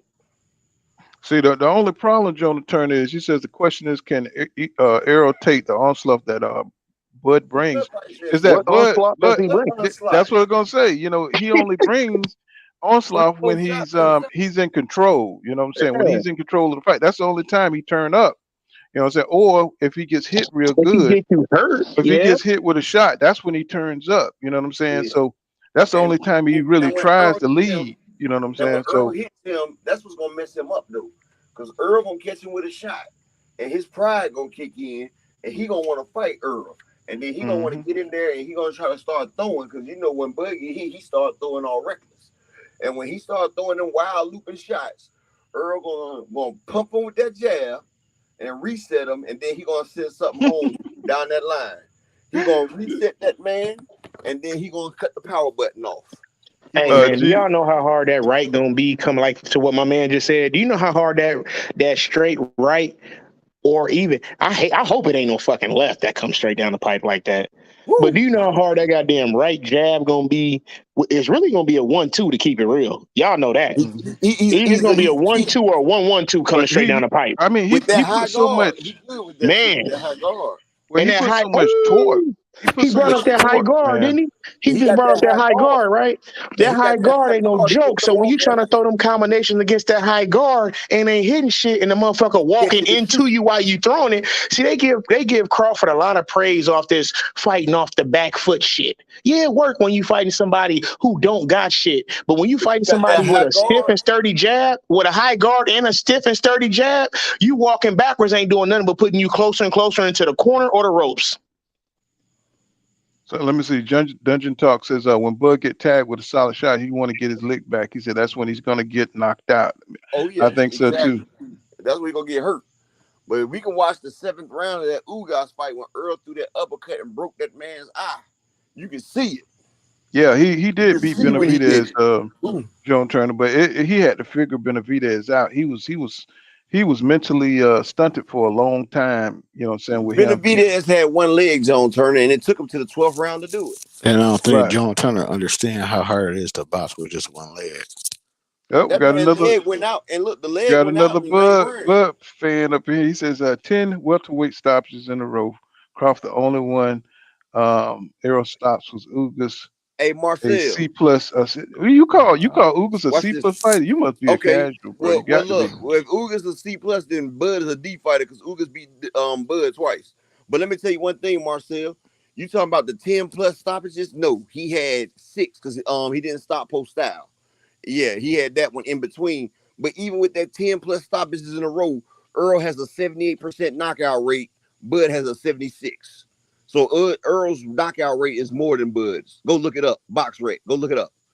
So what are you saying? Bud's just now starting to get the knockouts. Earl been doing it. Mm-hmm.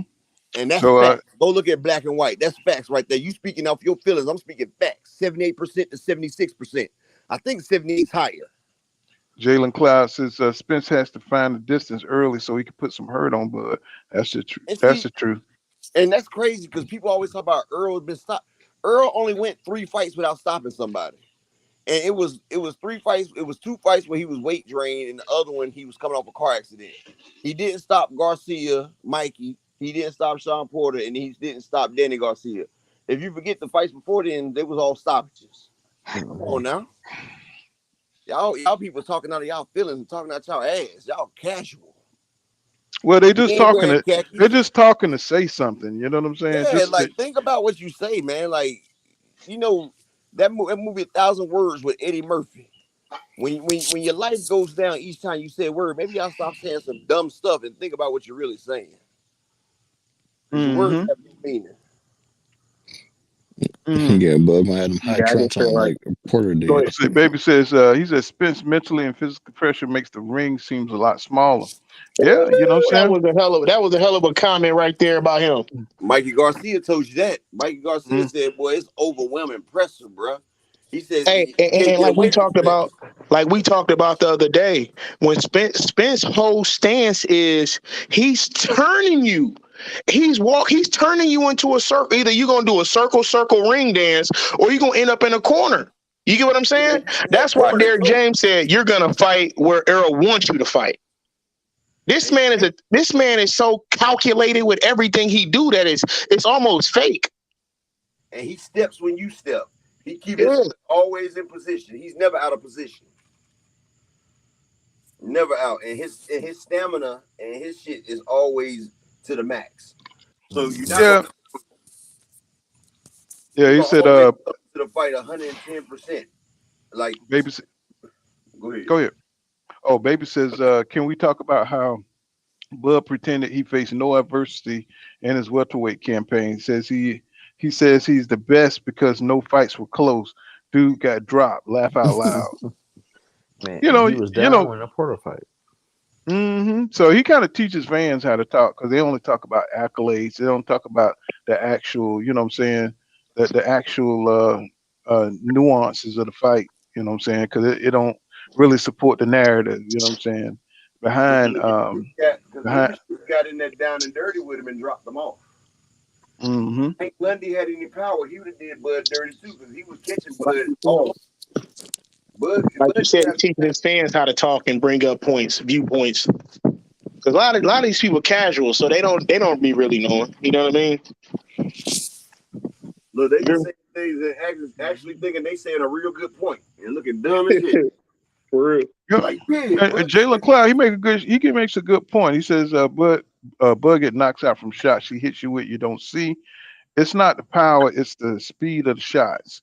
You know what I'm saying? Anyway, I mean that's just boxing. You know, the punch you don't see do more damage. You know. And see, let me say this though. And I had broke that down before. When Mm-hmm. people were saying Bud hits harder than Spence, I said no. I said you see all the Spence shots coming, so you have a chance to brace for it. If you look at Houdini used to take a cannonball to the stomach, a cannonball, but he would brace for it. And when you brace it for it, you taking internal damages. That's why he ended up dying, because he took them things and he ruptured his internals. Yeah, you bracing for Earl and you building up damage on your body.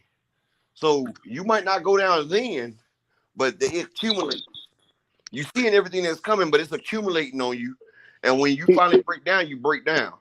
Okay, see, let me say this. I like how you did that.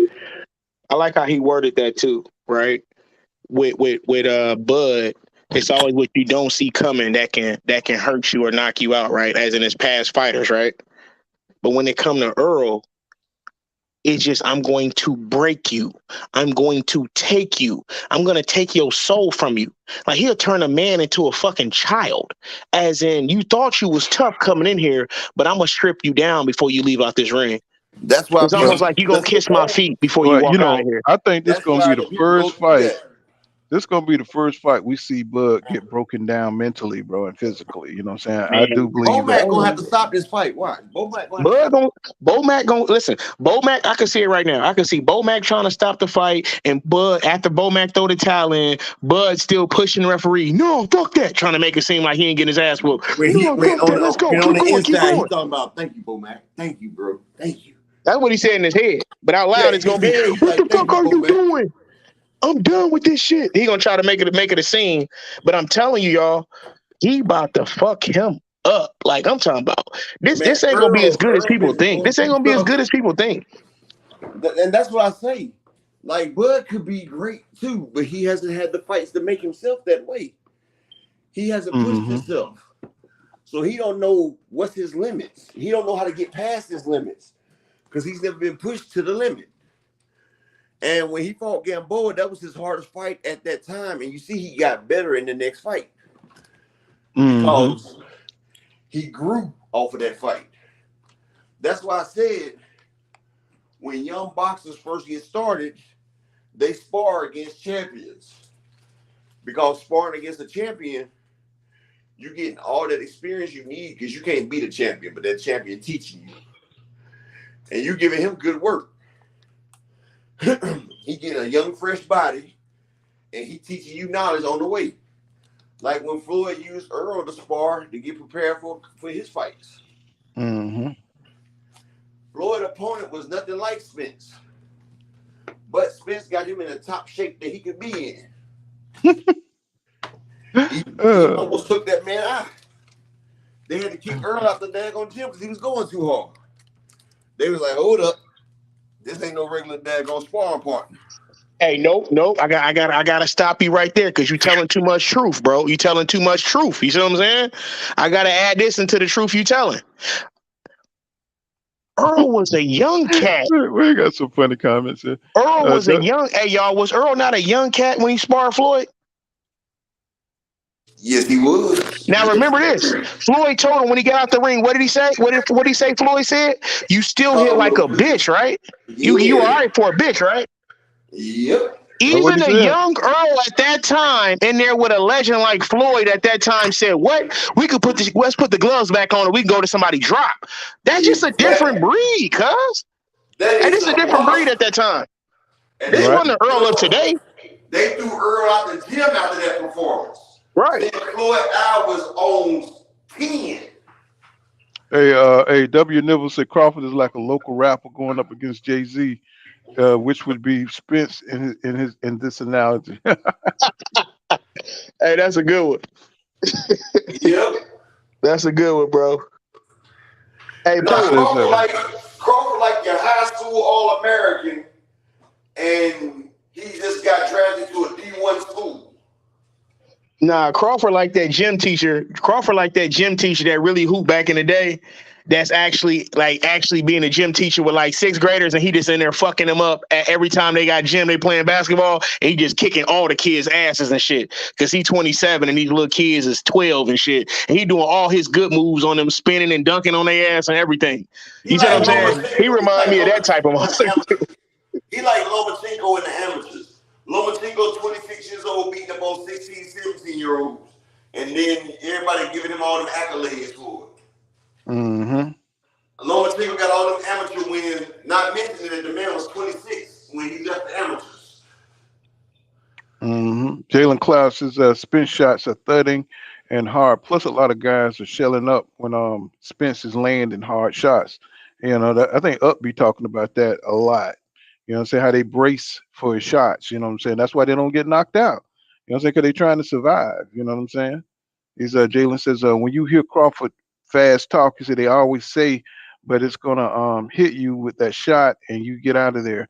He said to me, they looking for that one punch. You know what I'm saying?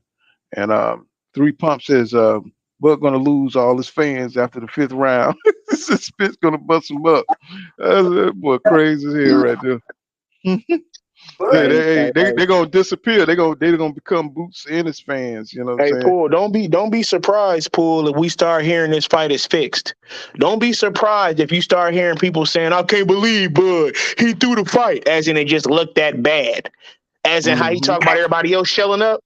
Bud don't have that thick ass body, that thick ass chest, them thick ass arms like Ugas had. You see what I'm saying? Hey, watch this though. You get what I mean? Guarantee this. Bud is not built to take none of those body shots like that out in the open. Watch this right here though. After Spence, watch this Bud. Watch how many boot fans come out the door.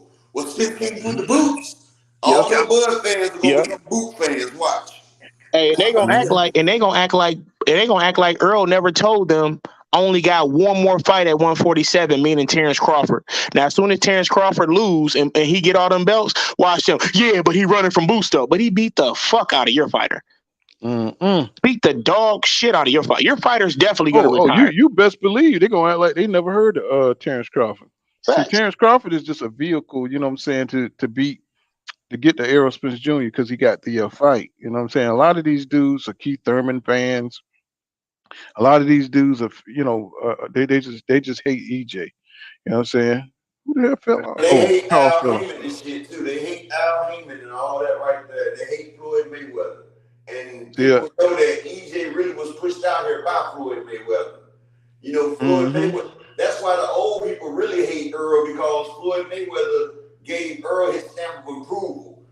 Floyd told everybody that EJ is the next me. He said EJ is the next one up. And he gave EJ the name, The Truth. Floyd gave him that name. What's going on, Knockout Boxing? What is going on, my brother? You feeling any better, my brother? Yeah, I heard. Yeah, I'm feeling a lot better, bro. That's what's up, man. I'm feeling a lot better, bro. I definitely mess with Knockout. Knockout. Knockout was going in on Tank ass earlier. I heard. I got knocked off the live stream. Knocked. You know, I had to go in on Tank too because I had gave him the benefit of the doubt too. Tank made me look bad, man. Nah, it just he lied and he doing something that you gotta call it out. But at the end of the day, he still got an opportunity that he can make big fights. He still got an opportunity. Yeah, that's the thing. He got an opportunity to still make big fights. So if he make big fights, I ain't mad at that. But you got to go in on him for going back on his word. I just wanted to say, full count, man. Shout out to you, bro. Keep doing a great job. You doing your thing on these topics, bro. So I'm always hitting the like button. I'm always checking your shit out, bro. And I had some time. I just got done with my show. I was like, oh, he live right now. He got a link in the chat, man. Let me hop up and holler at him for a minute and just appreciate the grind, because this shit ain't easy, bro. Oh no. Yeah, I went over there hit the like button on you, knocked out, and then I had to come over here and hop on the show, bro. Nah, you good, bro. I appreciate you. I support you. Get down on Thursday. I support Pool too, so shit, like it's enough support for us to be live at the same time. So ain't no issue. Shit, he the And you know, homie, me and bro. Pool me and Pool like Batman and Robin though. You know, we be doing it Yeah, together. y'all got to do that, bro. I ain't tripping on that. Just if you can catch the playback, catch the playback. We had a great show, but I ain't even here for that. I just wanted to come show my brother some support because shit, he live and I got a little time. So shit, we Yeah, heard That's what's I up. was listening. That's what's Yeah, I up, man. I listened. appreciate that, man. I'm Yeah, telling I you, boy, I listened to love your your thing channel. earlier. Y'all be Right? rocking hard over there, boy. You and everything boxing and you and the OG, you know what I'm saying? KQKC, man. We learning a Yeah, I lot got from you knocked guys. off the live screen Hey, earlier. Pool. I be telling them, Pool. I be like, all right, when they get ready, especially when you talk the topic you got in the title, when we start talking Earl Spence and Terrence Crawford. I said when I be talking to the Terrence Crawford fans and shit, bro, I always tell them, I say, look, I know you're gonna disagree with everything that I said, bro, but before you do, can you start by telling me where I lied at? And they can't never Hmm tell me where I lied, bro. They just Hey, knock out. If moving you go goalposts, check, if man. you go So check I from should be earlier today, laughing, dog. hey, if you go check from early this morning, me and OTF, we've been going at it all day today. We was Yeah. doing it on G5 show. We got it on everything boxing. Me and him been going at it all day today. OTB boxing. Yeah, me I and mean, Oh him. yeah. they came in the Pool counter shit. I was trying to compliment my homie Pool. I was like, man, 100, because he said some shit that I felt and that I agree with in his community page, bro. They try to run down on that shit and come like, bro, stop fucking following me, dog. Like, I don't know what it is with you niggas, man. Right. Y'all boys. Hey, they be on some different shit, don't they? I'm like, bro, how can you hate on boxing talk, bro? You know what I'm saying? It's like I they'll told you find a way, bro. it's They will that beta find a male way. energy. That beta male energy, bro. They I'm raised talking by about. females, bro. I They mean, I done raised been by called a females who took on cornball. generation. I done been called all kind. I'm like, man, y'all need to go get a life, bro. You know what I'm saying? This is Yeah, boxing that's talk, nice, bro. bro. It is not that That's nice. serious, bro. You know what I'm saying? I think EJ is going, you know what I'm saying, beat up Terrence Crawford. That's it. You know what I'm saying? It's nothing that serious, bro. I don't think Terrence Crawford is going, I think he's gonna hit Errol Spence Jr. You know what I'm saying? He's gonna hit him with some nice shots. He's gonna find out that EJ is just tough. You know what I'm saying? He's durable. But he got a dude that's gonna keep on coming. And he never faced nobody like that. And he's gonna have to make some adjustments. And we're gonna have to see, you know what I'm saying, what he can pull out But like the, I you know what I'm said, saying? these damn Crawford fans gonna turn into boot fans after Spence Yeah, Watson exactly. fought him. They gonna all be Exactly. Boots fans. Oh, Earl ran at 154. He didn't want to fight Boots. He's scared of Boots. That's Now, the narrative. Naka, I know you don't like to give no predictions and stuff like that, but how do you see the EJ, you know what I'm saying, Terrence Crawford going, you know what I'm saying? 'Cause I know you got a pretty bright mind, and how you see that thing kind of playing out. Yeah, man. Look, so before I hop off, because I need to go do something with the wife. I just say this, bro. It's two keys to that fight. Hmm Terrence got to hurt Earl coming in. He got to hmm catch him with a counter shot, get his respect, and hurt him coming in. He can't outwork Earl. Terrence throws anywhere from about 35 to 50 punches per round. He's a sharpshooter, looking to catch you coming in, very creative counter puncher, and then he's a great finisher. So he gonna have to catch Earl, and he gonna have to hurt Earl to keep Earl from pumping up the volume on him. You got Earl Spence. If he's not in shape, he can still throw from about 65 to 75 punches around. But when he's in shape like he was against Jordanis Ugas, you can expect anywhere from 85 to 100 punches around. So somebody that can double your output like that and outwork you, you got to hurt them, because if he don't hurt Earl, he going to find it very hard to win rounds. You And gonna pour it on him. Terrence Crawford doesn't win fights because he's so defensively great that he can slow down your work rate. He wins fights because of how great he is offensively. So if he can't hurt Earl, he gonna be in trouble in that fight. But Pool, I gotta run, bro. I All appreciate you. right, bro. When I got more time, I'll catch up next time. But I wanted to hop on real quick and just tell you, keep pushing, bro. We see the work that you're doing, and you got support from Knockout. So anytime you come around my shit, drop your link. Let everybody know where to find you. Let them know when you're going live. Cause I appreciate the work that you're doing over here, bro. But y'all boy be easy, and I'll catch y'all next time, man. All All right, right, now that knockout. peace. Appreciate that, bro. hmm Yes, sir. Damn, we got everybody coming through. You know what I'm saying? We growing, y'all. We working. You know what I'm saying? Getting it in, getting recognized out here. That's where all the hate coming from. You know what I'm saying? But this ain't that kind of channel. You know what I'm saying? I'm trying to make sure my blood fans are taken care of. You know what I'm saying? Because we heavy. You know what I'm saying, on EJ over here. You know what I'm saying? But I do appreciate my Bud Crawford fans as long as they respectful. You know what I'm saying? We just disagree on this fight. You know what I'm saying? And we may disagree in the future. You know what I'm saying? So it ain't nothing personal. You know what I'm saying? It's just who you think gonna win the fight, why you think I they're don't gonna win the have fight, like and we just I don't have nothing against a Crawford fan, but if you gonna say Crawford gonna win, tell me how. Don't just right. don't just hit me with the Sugar Ray Leonard cause he's Mikey. Tell me how. Don't say, oh yeah, it's Crawford gonna win because yeah, he's Crawford and he's great. And Earl ain't fought nobody. Come on, bro. If you gonna give me a reason, stand on that reason and explain that shit to me. And if you got a good reason, I might just see what you're saying. Yeah, that dang Canelo Triple G fight, man. I'm not even really big on that fight, man, because we've already seen it a couple of times, and Triple G on the wrong side of 40. You know what I'm saying? And I'm really not interested in that fight. 'Cause I think Canelo gonna go out there and what I'm saying, he gonna get a little feel good knockout, and he gonna take care of Triple G. So that's why I'm really not I don't talking even about think that fight. so, bro. I think Triple G gonna reverse the time back on this fight right here. I mean, I'm rooting for them, but they both trashed me. You know what I'm saying? But I feel like Triple G gonna Yeah, I'm turn gonna back keep. the hands of time, and if it's a close fight this time, they gonna give it to Triple G this time. No, I don't. I'm gonna be real with you. I don't know. I got. It depends on what I'm doing if I'm gonna watch that fight. And I only say that because this is another example of them stealing money and trying to rebuild another fighter. Mm-hmm.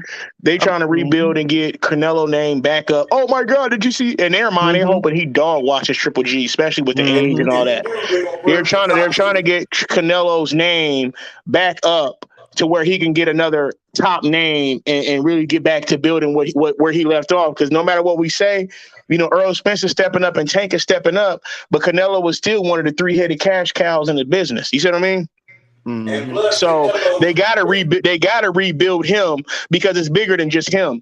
The more fights they put on for him, the more Showtime, Fox, whoever he's fighting for him. Like he's feeding a now he lot of on the people. zone right now, That's bro. right. I mean, Whoever he's what the feeding a lot of. hell? He's feeding a What they lot of gonna people.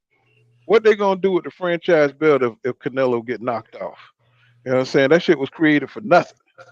You know what I'm Well, saying? they said that you can't win the franchise belt. You can't win Canelo's franchise belt. But what I'm trying to say is that if Canelo beats Triple You G, sound like you far off, bro. You know what I'm saying? oh, okay. Canelo. If Canelo beats Triple G, they're gonna put him top 2 or 3 on pound for pound if he beats Triple G. Watch. Maybe throw him at number 1. Watch. Mm-hmm. Mm-hmm. If Canelo win, he gonna be number one. He gonna be right up in the number one spot, like he never left. You know what I'm saying? Jalen Klaus is he said Crawford would not have the same advantage in the southpaw stance against. Yeah, we talked about that, Jalen. You know what I'm saying? He ain't gonna be able to, that switch ain't gonna be able to work well against a natural southpaw. See, he's gonna have to work on. He's gonna have to make that orthodox stance a lot better. That's what he need to be working on. I think Jonah Turner said he thinks Crawford is going to be working on that. He's probably going to be fighting EJ in the orthodox stance. I think that's what John Turner says. Let's see. Nah, because he's trash in that orthodox stance. Hell no. Ever since he done got heavier and in the 147, he's not good in that orthodox. Kell Brooks did him dirty when he was in orthodox. Nah. Let me see. What's that? Baby says Spence cut off the ring very well. He said you can run from Spence too long. Does Bud have the offense to back Spence off? You know what I'm saying? We'll have to see. You know what I'm saying? I don't think he do. You know what I'm saying? But he getting himself in top shape. He's, you know what I'm saying? He's pushing himself.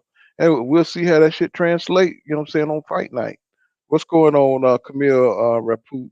He says, man, he said, why the Canelo hate? He said, let's not act like he ain't got the best bro, please. You know what I'm saying? And, I want y'all to understand we're all hardcore boxing fans here, bro. You Did can't he just say Canelo got the best resume? don't even go there, bro. Okay, he lost to Jorge Juarez in his top his first 10 fights, but they gave him a draw. Okay, he got washed 12 rounds by Floyd. He got washed 8 rounds by Laura, but they gave him the fight. He arguably lost to Triple G the first fight. Then he just got whooped by Bivol. Come on now, we ain't trying to hear that bull crap. Man, it's just too long. It's too long. I mean, you got to make the argument yourself, Mr. Rapu, because I mean it's too long, bro. You know what I'm saying? The dodging, the ducking, come on, bro. Nobody says Canelo is a bum, bro. You know what I'm saying? But we can't act like he hasn't strategically, you know what I'm saying, made his way to the top. You know what I'm saying? I don't even talk about Canelo on this channel, bro. You know what I'm saying? Because you know what I'm saying? Because he's not a real fighter, bro. And there's too many fighters. There's too many fighters on the way up. With Canelo losing like that, there's too many fighters on the way up to where you can't put Canelo back at the top like that. You see what I'm saying? Well, not only that, he didn't fight the best in the divisions. You know what I'm saying? He always they ran put to get other themselves right. Anytime you get a franchise belt, bro, you out the normal mainstream and traditional boxing. You know what I'm saying? You get to pick who you want to fight, the guys who you think you could beat. And you know what I'm saying? I think a lot of guys took a lot of payoffs and a lot of dives, you know what I'm saying? Just looking at the fights, you know what I'm saying? They wasn't competitive. Do you think the pressure Kovalev, he had a whole prison sentence and everything after he fought Canelo. That shit went away and everything, man. He said I had Camille Rapu says I had a conversation with a couple of my boys. He said I asked them how the fight would play out. He said against Canelo versus Spence and Bud versus Canelo. He said Bud would outbox Canelo and Spence would lose. You know what I'm saying? Well, you know that's he had a chance to fight Canelo before he lost to Bivol for $55 million, and Canelo ducked it. Camille. I mean, you know, I don't really consider Canelo a top fighter. You know what I'm saying? Just because the way he moved in his career, the fights that he dodged, you know what I'm saying? You don't get to do that as a boxer. Steroids. Right. You know what I'm saying? Steroids. And right.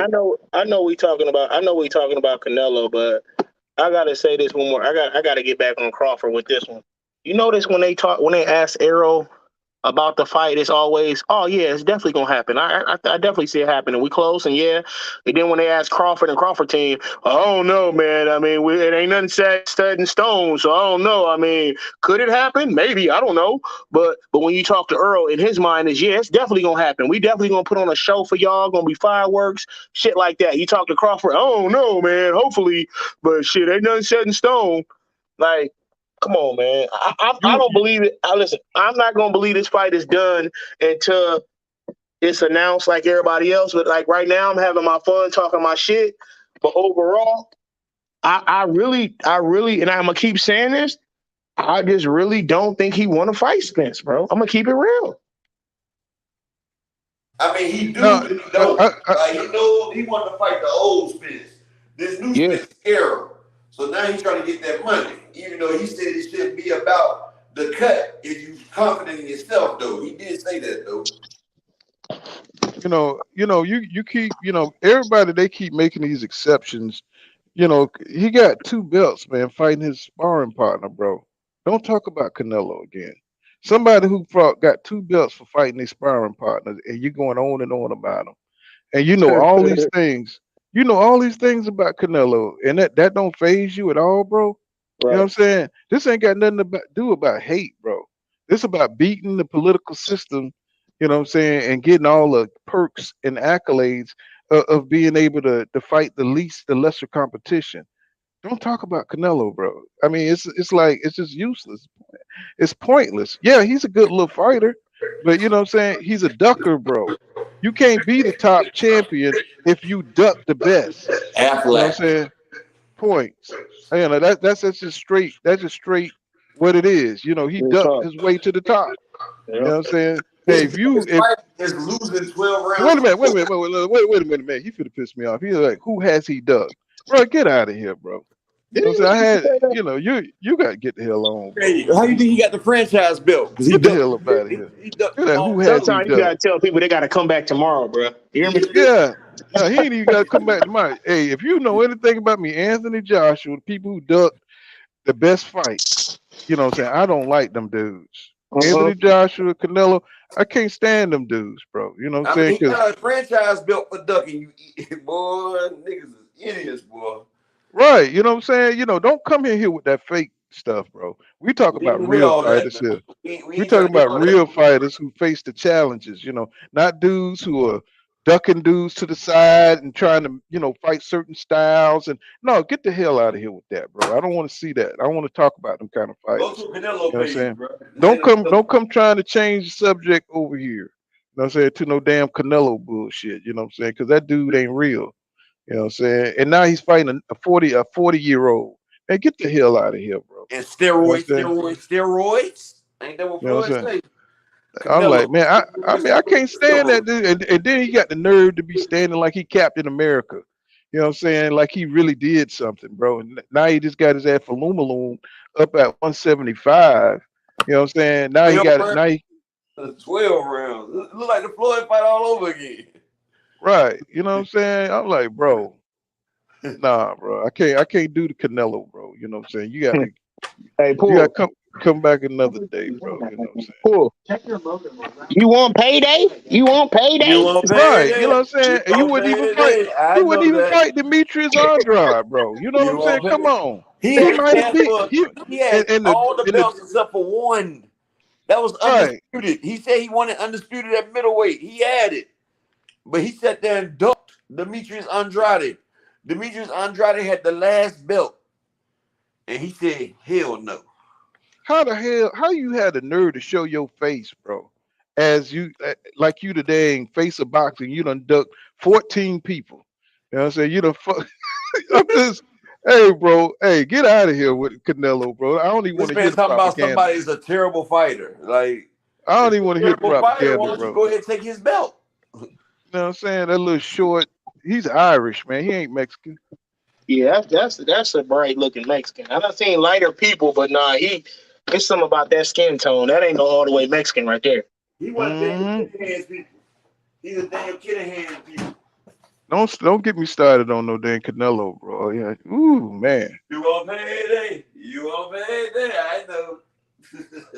Hey Yeah, guys, I goddamn. know we stopped talking about it, but I just don't see no way Terrence Crawford can win this fight, bro. I don't need. No, And no. the thing is, this is how it's gonna come down to it. Either you're gonna run the whole fight and get walked down, or you're gonna stand in the pocket and get stopped. Either way, you're gonna lose on the scorecards. I can literally see if they go all 12. No bullshit. I can literally see it being Hmm. 9-3. You can't run. Hmm. And if Earl in shape, I can see it being 10-2. You can't run from Earl. Earl makes that ring small. And when you Hmm. got Yeah, That's a that and fact. corner, you gonna I didn't lose. even think about that, Wayne Jr. He bringing him up in weight too. He ain't never left the dang 160. You know what I'm Right. saying? Not man. Yeah, man. Come on, bro. I ain't It's think like about that either. That I man, was like, man, come on, bro. I can't even think about that dude. That he's a dude get up under career my skin with that crap, 167 man. at 168. He's a career 160 pounder. Going to 168. Come on, man. And then he got to face Canelo Alvarez as his first 168-pound fight. Come on, bro. I Idiot. always said the biggest duckers in the sport was Canelo and Bud. I always said that shit. And Triple G. Yeah, Triple G, but he been gone for a little minute. As of lately, what we've been seeing, man, I'm telling you, ain't nobody been ducking more than Canelo. But see, Canelo used to run from weight classes. Mm-hmm. What Bud and Aram used to do, they used to just charge people. They used to just they dock your pay so much to where after you pay your trainers and lawyers and all this for the fight, you ain't make shit. So you didn't even want to take the fight. You see what I mean? That's Mm-hmm. how they Think did. about it. They paid Amir Khan $7 million to steal his name, right? But they telling Keith Thurman they only got one and a half million for him though. for Keith Thurman to say, well, I don't want to take that fight then. Now it's Terrence Crawford don't want to fight. I mean, now it's Keith Thurman don't want to fight Terrence Crawford. No, they purposely paying motherfuckers who suck, and then the people that are good, they don't want to offer them nothing. Right. And, you know, every time you make that point, everybody makes that point, but they act like they don't see it. Hey, check this out. They tried to do that to Porter. And then they was about to go into a purse bid. And see, Bob Arum knew if they went into a purse bid, PVC would have picked that shit up. And they was going to make that money off of it. That's why Bob Arum then went ahead and did the fight. Because Sean Porter was about to push that that purse bid on their butt. So they had no choice but to do the damn Porter fight. Because if not, you know Al Heyman ain't going to pass up that bread. Right. You know Al Heyman, he'd love to get Terrence Crawford over there and then have a purse bid. Because then Crawford will be mandatory to fight, and he would have to give Crawford nothing but like 2.5, maybe 3 million. But that's why Crawford never came over there, because Crawford understands the way mandatories roll. He understands that he himself would have ended up being a mandatory. Especially, well, he would have lost that belt for one, but for two, now he would have had to fight a Sean Porter when he actually was really in the ring wanting to fight. Or he would have had to fight a Keith Thurman. He would have had to fight, he might have even had to run into a Boots. You see what I'm saying? He did everything he did was to benefit Terrence Crawford's career. The man's been ducking and playing. Like I said, they've been treating the man like a prospect his whole career. That's what Bob Arum said now. Hey, Poole, what Bob Arum said? They got the what? They got the what? The best what? What Bob Arum said? They got the best what in boxing? In the game. The best matchmakers. They got the best. Hey, and when you look at Terrence Crawford's career, you cannot say that man lying. Let me say, see you later to Queen Don Spansky. See you later. All right. See you later, Don. See you later, Don. That's a pillar of upper echelons and pool counter boxing, Don Spansky. That's right. She leads. That's right. King Judah. Salute. Shalom, brother. Shalom. What's happening, King? Man, I ain't even know you was on, bro. I'm just getting on. What we talking about tonight? Well, we just had to get rid of a Canelo fan. You know, they pop up every now and then still. Well, we don't cover Tank Davis and all that crap with the Ryan Garcia. That ain't leading nowhere. You know what I'm saying? So, you know, one thing though, Adrian Broner done put his foot in his mouth though. Adrian Broner, he done shit where he laid at now. That's what I said, man. I made a video talking about that. Like, man, what's up with him? He always self-sabotaging, man. Just online begging for help from Floyd, and now you gonna come at Steve Espinosa and Al Heyman? Right. Like, bro, that was the worst thing you could have did right there, bro. And Floyd. You know what I'm saying? Like, damn, a month ago you just asked Floyd for, bro, I need you the best at this time, bro. Like, I need big bro. Big bro. But what you don't realize is everybody has a press conference on the internet that first fight. And so, you know, the funny thing is, Brian Custer, I don't know if y'all saw that interview. You know, he ended up telling, "Hey man, this ain't the press conference. This is the preliminary, bro. You going all off. You going nuclear." And this is just a preliminary, bro. This ain't even a real press conference, bro. He just went all out, bro. He just showed all his cards and shit. I was like, wow. I thought that shit was hilarious. Man, as far as that, the Ryan Garcia and the Tank thing, man, I told y'all how I feel about that. I know they got a lot of Tank fans in the world. They got a lot of Ryan Garcia fans in the world. I'm a real boxing fan. To me, that's a clown show. Ryan Garcia is not on the level of Tank Davis, first of all. Second of all, Tank Davis haven't fought anybody. He not taking the big fights. They both not deserving of a big fight to me. And Tank, it's not that he not deserving because he don't have skill, but you're not putting your skills to the test. You know? Yeah, I agree with you. Yeah. Here's somebody sound like somebody trying to get in. Yeah, but like I was saying though, like that was the worst thing that he could do. Y'all talking about Broner? Yeah, Yeah. man, That was bro. the worst thing he could have did though, because those was the only people that were still looking out for his butt, and he just gonna sit there and get mad. But with the COVID situation, they've been letting people have a video conference. Everybody's had a video conference. The initial talk about he was gonna have his conference. Dang, bro. Why does it matter? The whole point is, man, why does it matter? You're supposed to be trying to make your comeback. You should be happy with whatever fight you get. Because Adrian Broner, he get all his build up from his press conferences. That's one thing I can't understand. That's where his hype come in, because his press conferences be lit. And he That's feel true. like that, he ain't getting the publicity he's supposed to be getting because he's on the internet. So he feel like that, they shortchanging him. But what he gonna realize, bro, this the first one, bro. They was gonna give you a live press conference. Exactly. And another thing is too, bro, when you a fighter with a name and then you coming off a layoff, like if you had a name at one point, you coming off a layoff, it's gonna be anticipated anyway. Like this Danny Garcia fight, it might not do big numbers, but I believe he gonna get some views just because he had a big name and he coming off a layoff. People gonna want to see that. And he coming off getting washed by Spence, so everybody want to see what he look like after getting washed by Spence. Right, I'm rooting for him though. I'm not gonna lie, I'm rooting for him against Benavidez. I was until he started taking stuff away from Spence. Well, Paul Collins just did a video where he gave Spence some credit. He said he picking Spence to beat Bud. Yeah, but he taking credit away from Spence in his fight. Talking about he wasn't ready. If he did it now, he would beat Spence, and the fight was really close. And the only difference was just funny to me.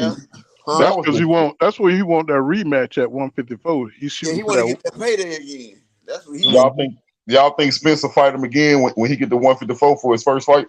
If he got a belt, Spence ain't about to fight no irregular fights.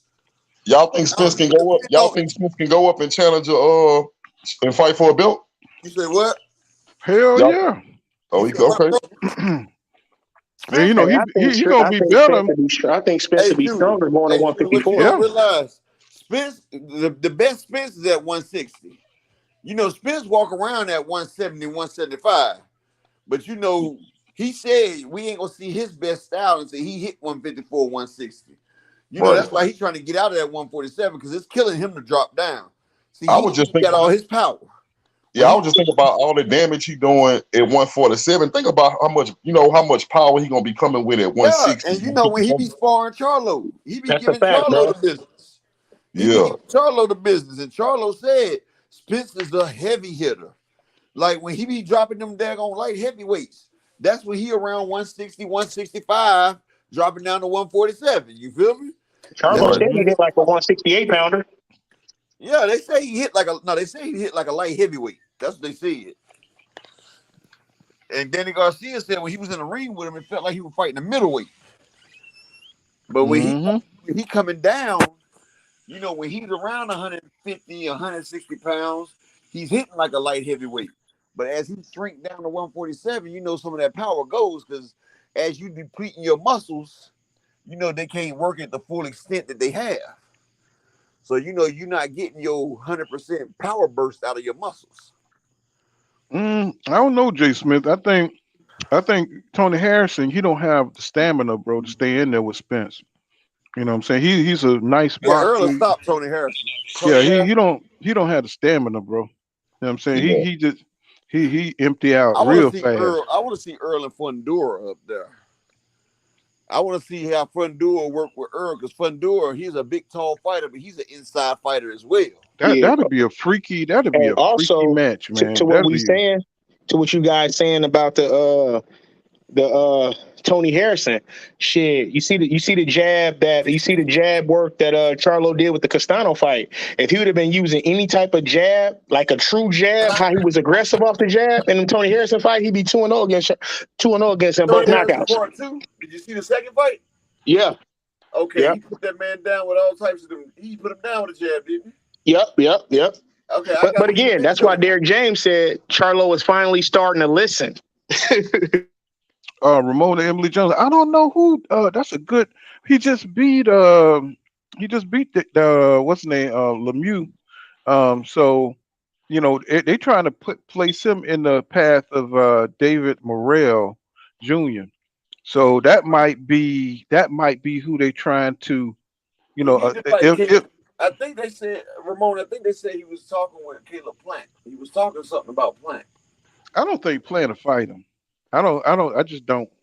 I don't think Caleb Plant to fight. I thought Caleb Plant was matching up with some other unknown Now, but you know, dude or something.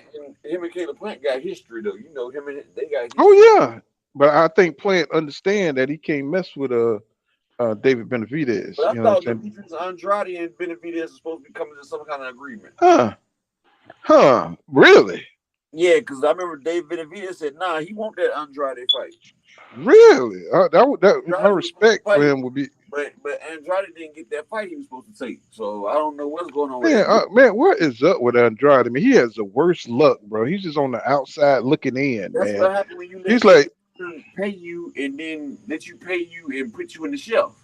See, he was getting paid for nothing. See, he thought he was making that free money, but what he was doing was he was selling his soul because that man was buying his skills and letting you waste your talent. And that kept you away from all his money makers.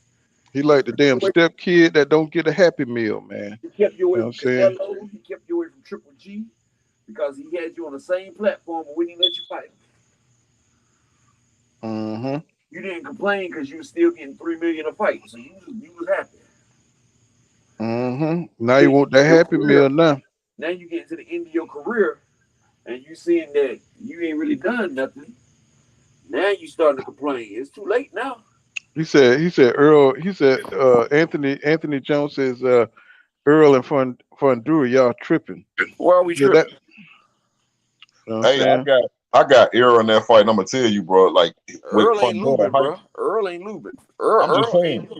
Hey, I'm just saying that Earl right there at that dude's stomach, bro. He a vicious body puncher. Yeah, Earl gonna kill that dude, bro. Earl gonna kill Fundura. Earl will kill Fundura, Judah. I'm right there with you because Earl. That's why I say it'd be a good inside fight. Earl versus Fundura. They both like to fight on the inside. Right. And you know, Fundura got a hell of a work rate, so does Earl. But I want to see what Fundura do when the body snatcher start hitting with them 47 palms when he keep throwing. Hey, you know, Earl, and another thing, Earl ain't gonna just sit there like Lubin did, you know what I'm saying, in front of him and just eat uppercuts and shit. Because Charlo would damn do Fundura dirty. Charlo would eat that man's breakfast, dog. I can't wait to see Charlo do it to daggone Costa Zoo son, though. Tim Zoo, all that shit he was talking. All right, John, turn to see you later, bro. Night, hey, I think we're gonna see that Fundura versus Charlo though, because you know Fundura said that's what he wants. He wants Charlo, and I believe Fundura been calling out Spence lately. He said he'd come down to 147 for Spence. Fundura been calling out Spence ever since he won that fight. So that's why Earl trying to go ahead and take care of business with Buzz so he can go up there and shut this dude mouth up, because this dude talking real reckless about Earl for real. Right. He talking real. I don't know what he's thinking. I mean, honestly, when I look at his, you know, because I know about boxing. I don't understand his mindset about fighting, because you're the tallest person in your division. First of all, you want to fight. You know, you want to fight on the inside. That's irregular for somebody your height. But then secondly, you calling out somebody who's shorter than you, who the best body puncher in boxing. But you know what? But guess what? Everybody know from 168 down who the cash cow is. Okay, I got you. Everybody want that check because you getting your ass whooped by Earl, but you getting 10 million on the back end. 10 million on the back end. They saw you starting to get that life-changing money. You know what I'm saying? You know, Ugas, he got beat the hell up, but he got 10 million on the back end. He ain't complaining, you know. And I was wrong. They said Mikey Garcia got close to 17, not 10. Mikey Garcia got paid that fight. He was even talking about fighting Spence again. I know he was capping, but he was talking about fighting Spence again. That life-changing money, people will do whatever. Why you think Thurman's so thirsty to fight Spence right now? Why? It ain't for the legacy. He just want to get in there and get that payday. Because Thurman know he's at the end of his ropes, and he ain't really got no big paydays left. He know if he can get in there with that young tiger who he ducked, he know he'll be set. And you know who else know that? Crawford. Errol Spence Jr. Yeah, and that's why he said he'll drop his belts before he give Thurman that payday. He don't want him to get paid, bro. Hell nah. And Thurman kind of got hard. He got heated about that. He talking about, man, you hate me that much? Like, Yeah. come on now. Look, he go Thurman like, come on now. Let's let Al draw the contract. We're gonna let Al drop the contract. We're gonna see these zeros, and let's see if he gonna turn that down. Come on now. Yeah, he gonna turn you down, Keith, because you kept ducking him. You did him for 4 years. Played him to the left. You know what I'm saying? That's what happened. I bet that Thurman thinking in his heart of hearts before EJ go up to 154, he thinking that Al gonna get him one more shot. Well, you saw how Keith Thurman you gave Porter every round. Gave him all the rounds and shit when he was doing the commentating, and they went to Keith Thurman, and he said, how do you think EJ doing? And he said, shit, he lost every round. I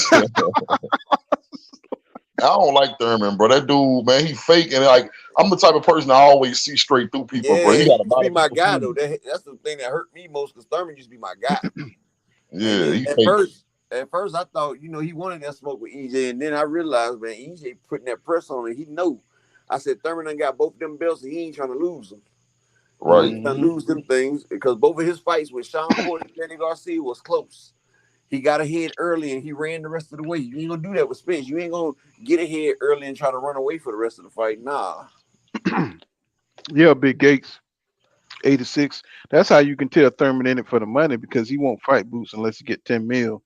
He looking for a payday, cash out. That's why that's why Earl saying it's funny how the daggone ties has changed now. The tides have turned now. Now the same one that used to be ducking, now you looking for him. And Thurman, boy, he's sitting there pleading with Al Heyman to get him that fight. He's like, come on, man. He's talking about, Earl, why you going to change that type of money? You hate me that much? Nah, he just don't want you to get paid. You didn't want him to get paid. You told that man to get a belt. He got a belt. And you still figured out, oh, this is my comeback year. I'm not fighting nobody. We see what Earl did on his comeback. Right. Earl fighting champions on his comeback. Oh, big layoffs. But you don't hear him saying that. And then he said he wasn't fighting no big fighters. But as soon as that big Pacquiao fight came up, he forgot all about that and hopped in that ring with Pacquiao. GD. And see, that was the thing that happened to boxing right there, was Keith Thurman losing that fight right there. Because if Keith Thurman would have won that fight right there, Earl Spence would have never became undisputed. He would have never. He would have had to fight. Well, he would have probably fought Terrence Crawford first, and then we would have had that big fight, Keith Thurman versus Earl for undisputed. Then Thurman wouldn't have had no way but to do that, and that would have been a mega fight too. And that's what I had pictured. I had pictured Crawford and Spence for undefeated, and then Spence and Thurman for undisputed. Back to back. You right, GDs. Thurman had me fooled too, bro, because he was coming with that energy, bro. He was that dude, bro, for a second, man. Yeah, he was my guy. And when EJ came through, his whole swag changed, bro. I couldn't believe it. And then he pissed him off when he said, "I'm the truth. I'm the one time. I'm Swift Thurman." Like, come on, bro. Like, get in there and make the fight. And see, I'm the type of person. And see, I'm the type of person. I'm never swayed by that. Like, I'm never swayed by that energy and that bravado. It's only one person in the world where they trash talk actually move me. That was Muhammad Ali. Everybody else, I see straight through them. Shout out Mike Biggs Boxing. Shout out, big dog. Yes, sir. Mike Biggs Boxing. Y'all please subscribe to Mike Biggs Boxing. He's another OG. You know what I'm saying? Up here doing this boxing talk, man. He be bringing it, bro. Great content. Excuse me. What's going on, Anthony? What's been a long time, just my brother? No, I'm sorry about that, bro. I was just making sure y'all can hear me. I wasn't even sure if I had clocked in right. You know what I mean? You ain't wrenched up? No, sir, I'm not. Let's see. God damn, I thought you been here for a long time. Yeah, I stay tapped in with you, man. I'll be at work a lot, but I'll be tapped in. Yeah, I got you. Hey, I wanted to mention, I just don't think Earl Spence and Fondor is a good fight. That's a great fight, bro. If you look at it. I mean, if you look at it, like I believe output. Both of them are high output, high work rate inside fighters. Okay, but the other one is also 6'6" tall. Like I What's like that mean? honestly, like you know how Bud used to beat up little tiny guys at like 135 or whatever like that. The You stuff know what Fondor doing is 10 times worse. But you Cause know this something? motherfucker, That cause he might be that tall, but guess what? Him and Spence gonna weigh around the same thing. So, you know, just yeah, but I tall, like Spence is personally, What's this going is on, Macadon one? like I Hey, believe bro. I definitely believe Spence could win the fight. Don't get me wrong, but I kind of think like that's too hard of a fight. Like, why the fuck would you fight somebody as tall as Deontay Wilder at your weight class? Like, You yeah, know Spence why? could do it, but Spence the one that like is You know why? he the why? It's called being great. It's Yeah, I called being understand great. that, but If you want to be great, you gotta take on them challenges. Hey, what's your name? yeah, What's that's your a little name, bro? dose mucho, man. And Errol Spence, he said he great, and I don't think he'll duck that challenge. I think Spence will take that fight. Lubin Man, had. I mean, if that's the case, he might as well fight Boots. Then Boots could fight at 54. Hey, And he listen, look. will. That's where that fight's gonna happen. That's where that He fight's said he gonna gonna happen. fight Boots at 54. Because if you think about this, right? Do we? Excuse me. Bro, Do you see? he already Do you said he do? gonna fight Boots. He said him Nah, and Boots look. gonna Do you fight at see? 54. But do you see? Think about this though. Do you see Canelo giving any of our real fighters a shot? Canelo and Hell Spence is, no. bro. That's where you So wrong at, bro. Canelo and Spence is two different breeds, bro. no. Like, I'm not no, talking. hold What I on, bro. no But hold on, because now, bro, I'm not taking that away from you, but you sound like a casual fan, my man. no. Because I'm not if, no, casual at all, listen, my bro, nigga. listen. If you want to be great, you got to go out there and test yourself. And if you say you the top of the mountain and you the top of the ring, then you go out there and prove it. Okay, Erickson but Lubin, no, hold okay. on, Well, bro. check this out though. Hold on. I'm gonna let you get All yours. right, But all right. Erickson Lubin, he went out there and fought that man. Erickson Lubin was winning the fight. He was winning the Yeah, fight until they stopped it in the ninth. And Earl but Spence got more dog in him. He got more skills than Lubin, and he'll make that fight look easy. And guess what? Then you got to put that on Earl Spence's record. You got to give him all his right, accolades. And then guess all what? That makes him better as a fighter because he went out there and took a challenge head on. So now he got a new wrinkle in his thing. this is my thing Okay, though. look. This is my thing about the Fondura Earl thing. I do think Earl would beat him. I think it's a very hard task just because of the size. And what Man, let I'm me saying is the top Mexican is not giving no niggas no shots. So right. Hey, look, instead of fighting Fondura, who's tall as fucking LeBron James, all right, fuck Boots up then. Go ahead. Give He another said when nigga. Boots get 154, he gonna I'm fight saying, but yeah, give another nigga a chance over goofy ass Fondura because this nigga is Hey, Okay, like, but check this out. I Boots feel is you. still Boots want to win his belts in welterweight. Earl no, ain't got no more I'm just welterweight saying shots. that No, I'm not in Earl no, said he done in welterweight, bro. It's hard for him to make that weight. no, Bro, I understand. man, let me And he I'm said just when not in Boots no get rush to the see. up, Fondor Let fight, him bro. I'm get not off, fight up. nobody Let him get off. 6'6". Let him get off. I'm just not in the rush to see that nigga fight somebody 6'6". He got Crawford ahead of him, and I personally I'd rather see him fight another cold ass nigga than goofy ass Fondura who's 6'6" and I and bet that shouldn't be Fondor fighting fighter make more at money. a weight class. Like I'll be impressed with Fondura when I see that motherfucker at 75 or something at least, bro. That All nigga right, bro. out hyped the heavyweight, That bro. Fondor and Spence fighter Man, make look. more money than that other fight. That Fondor and Spence fighter make that damn bread. And what you realize if Man, them Mexicans ain't shit. They don't know who that nigga Bro, is yet. I'll be putting the Mexicans in my workup on Fondura and shit. Fondura, man, I mean, either is y'all way, gonna Earl even is the address the fight, bro? I've been trying to address the Fondor and Spence fight, bro, since y'all been talking, bro. What I'm trying to tell you is, I understand you saying that that's a hard fight that he shouldn't take. But what I want to express is that it's actually not, bro. Because if Fondor was 6'6" and he used his height, that'll be a hard fight for Spence to fight. But what I'm trying to tell you is the fact that Fondor gonna get right in front of Spence and try to fight him on the inside, he gonna make that fight easy for Spence. That's gonna be an easy win. I mean, I see that. I could see that. I could definitely see that.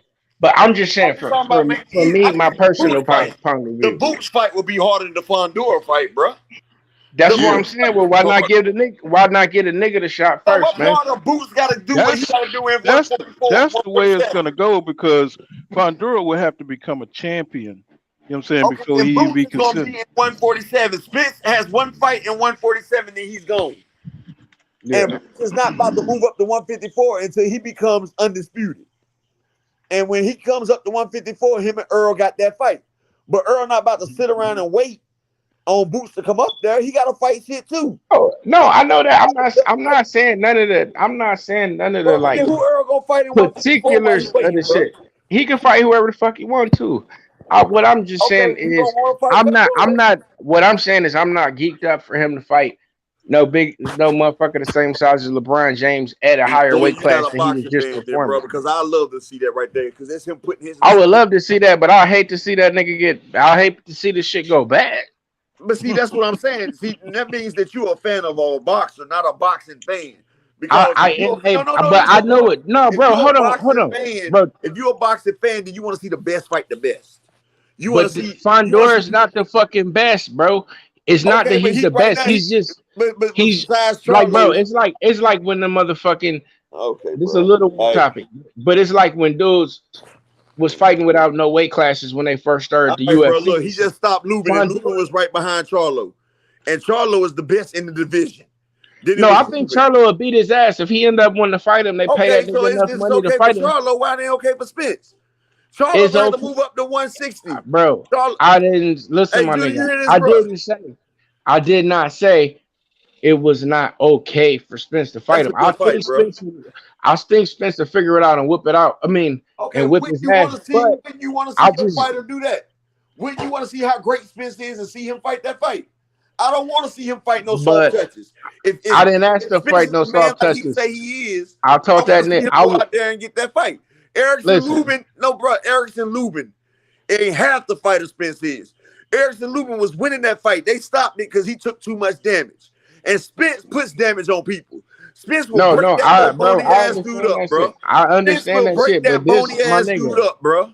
I break that believe bony man up, bro. if the shit was to happen, I would lean Spence's way. What I'm saying is I'm not in a rush for that nigga to go up there and fight that nigga. But you wanted to fight Crawford though, right? Crawford a dangerous fight too. Yeah, definitely. But at least there's two niggas making money together, bro. And about the same size. Him fight tough fights. But then no, I don't want to see him fight niggas. I don't want to see him fight a nigga 7 feet tall. If he 5'10", why not, bro? If it's a tough fight, it's a tough fight. What does size have to do with it? I mean, listen, that's talking for a man with fear in his heart, bro. It don't matter how big or small a person is. Listen, that's why they got weight classes. If you can, I'm a normal motherfucker, but that weight class, bro. We all know that weight, then you good, bro. We all know that weight class. You in that weight class, bro. So y'all don't think Benavidez sucking himself down to motherfucking 168, not to fight the big niggas in 75? Boots damn near 6 feet tall, going to 147. Exactly, bro. Bro, you can make the weight. When a motherfucker's 8 inches taller than you, bro, is a fucking difference. I used to box, bro. I used to box. When you weight train yourself like that, you also lose part of your skills doing that, bro. So they're not. I mean, I believe you. I'm not saying, but the argument ain't that Spence is not ready for him. The argument is that the argument is a great fight. That's the fight we need to see. Yeah, I'm not. We still ain't seen him at Crawford yet. I'm talking about when he moves to 150, bro. Okay, bro. Bro, it's like you're not. Y'all saying the same shit, man. Yeah, he got his opinion. I'm just saying I'm not in a rush to see it because I think after he fight Crawford, then who you want to see him fight after he fight bro, Crawford and move up? Let it be a black nigga 6'6" at motherfucking 154 and see how bad they run that nigga through the mud. Like, bro, they're not in the same weight class. They're not the same size man. Nowhere. Hey, I feel exactly I'm not saying what you're saying. I know beat exactly where you're coming from, bro, because it's the same thing in the UFC. Okay, in the UFC, you had John Jones undefeated. All the racist fans say, oh, he only doing it because he taller than everybody. Oh, he just beating up on little people. I feel where you're coming from, bro, because if that was a non-black fighter, they'll just call him the GOAT. I feel where you're coming from. Yeah, that's all I'm saying about Fondor. Like, I honestly feel like that's like going up a couple weight classes. Do what he got to do because he's the reason the money's made, not fucking Fondor. And as a boxing fan, I am a fan of boxing, and I'm also a fan of boxers. And I would like to see a motherfucker do what's right in their careers, but not just like motherfucker taking on goofy ass, weak ass fights, but taking on a like that's just stupid, man. That nigga the same size as Deontay Wilder, basically. He's just way fucking nothing, bro. The bigger they are, the harder they fall. Look, if he's that big, then guess what? That means he got a lot of openings, bro. That means that's fine. It's fine that you, bro. It's no problem that you think that shit a good fight. Me personally, I ain't what I want to see for that nigga because Fondor ain't even bring you fucking back. He been talking shit to Spence. As soon as Spence get the nod, he gonna take that fight. and he gonna make it look real easy. I think Charlo gonna end up beating his ass first, but Charlo gonna move up after maybe. Tim Tszyu. But like I said, that's gonna be an easy fight for Spence. Lubin almost beat the man. He went. They stopped the fight. Man, Lubin was doing winning. damn fucking good, bro. Lubin was winning. Until he got overconfidence and started trying to stand in front of him. Lubin had it, but Lubin wanted to stand in front of him. Earl's not a stupid fighter. Fondura's not as good as you think, bro. I don't think he's good at all, my nigga. That's a but that's a good name for Earl because he's high ranked. He's ranked high, and that'd be a good name for Earl for one of them vacant titles. I mean, if he wants to and shit, vacant title fight. But that shit really of no value to Earl. That's a fucked up fight. If it's a title fight, if it's a vacant title fight, man, nigga bigger than titles has a claim. Fundora has a claim to one of them titles. And no, bro. Move up. I understand all that shit. What I'm telling you is, I don't think Fondora is great. Yeah, big game. By any fucking sense of the word, bro. Like, I mean, I'll beat the shit out of my like to me, it's like a person who beat up little fucking kids. That's how I feel like it. And Lubin always whipped his ass, but I don't really respect him like that as a boxer. Like, bro, that's why they got weight classes. If you can make the weight, then hey. Yeah, but I mean, but you know that's some bullshit. They got fucking jails for niggas too. Everybody locked up don't need to be there. Like, that nigga way too fucking big for 154. But he's still young though, bro. When he get older, he's not gonna be able to make that weight, man. All right, let a nigga do that shit, bro, and see how much they drag him through the mud, bro. Let a nigga be 6'6" and come in. Boots ain't 6'6", nigga. Boots ain't as tall as LeBron James. In the 130 division, bro. Look at Robert Easter, bro. Robert Easter was down there, damn near 6 feet in the 130. Come on, bro.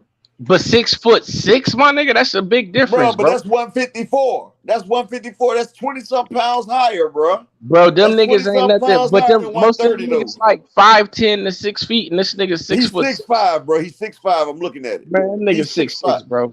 Bro, look at that nigga in this. I don't give a fuck what they say on BoxRec, nigga. I know them giant ass niggas when I see them, bro. You talking through passion, bro. You not. Let me get this super chat in.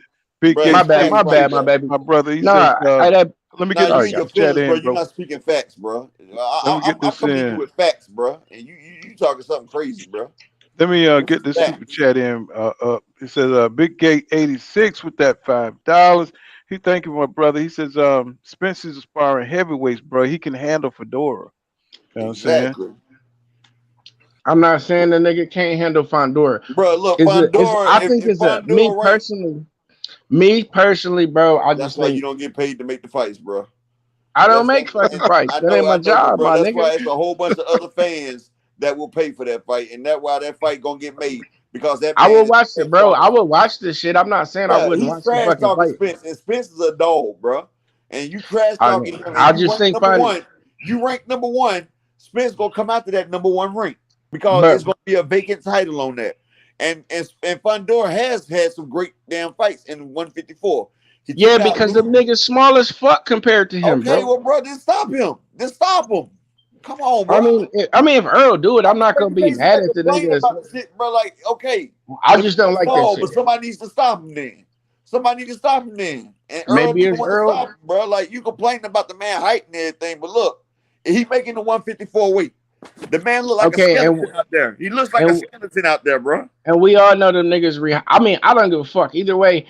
A motherfucker like 5'9", 5'10" don't got no business fighting a nigga 6'8". If he takes on the fight and he beat his ass, it's all good. Like, I ain't tripping about this shit. What I'm saying, that's a dumbass fight to take. But y'all have a blessed night, my nigga. I'm gonna be in it soon. All right. Appreciate you, Anthony. All right, y'all have a good one, brother. Facts over feelings. All right, my brother. Bro. Facts over feelings. You have a good one. Well, you know, it's going to be a whole new dynamic. Bro, when EJ move up to 154, you know what I'm saying? He got a lot of fights he can fight, man. Exactly, bro. But EJ ain't trying to hit it. This man so tall he can't fight him, bro. No, we know we don't have. You don't have that kind of mentality, bro. You know exactly, and they both with the PBC, and Al Heyman loves that Fondora boy, and Fondora and Spence will make a lot of cheddar, just like Danny Garcia and Spence made that money. Fondora and Spence will make some cheddar. That's why Fondora is calling them out. Fondora has stopped Lubin. He beat Sergio Garcia. He stopped Jorge Cota, Habib Ahmed. He stopped Nathan Gallimore. He stopped. Beat Daniel Lewis, Jamonte Clark, Hector Zapata. Man, this man right here is running through the daggone division. He 20-0. That man is he's 19-0 with 13 knockouts and 1 draw. You feel what I'm saying? The man had a draw.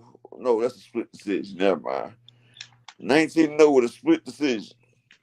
Yeah, Fundura, that'd be a good fight, man. That'd be a good fight. Exactly, bro. So I don't know what he was talking about. I don't want to see that. What you mean? Well, they just looking at the height, and you know what I'm saying, they looking at his work rate shit right there, though, bro. Like that's that shit right there. That's not boxing, bro. Like, okay, if that man is tall, he still got to make that weight. You feel what I'm saying, though? He still got to get down to that weight limit. And if he can make it down to that weight limit, think of everything that man loses to make that weight. You feel what I'm saying? Mm-hmm. He has to daggone lose a lot to make that weight, bro. Yep. He has to. Yep, that's true.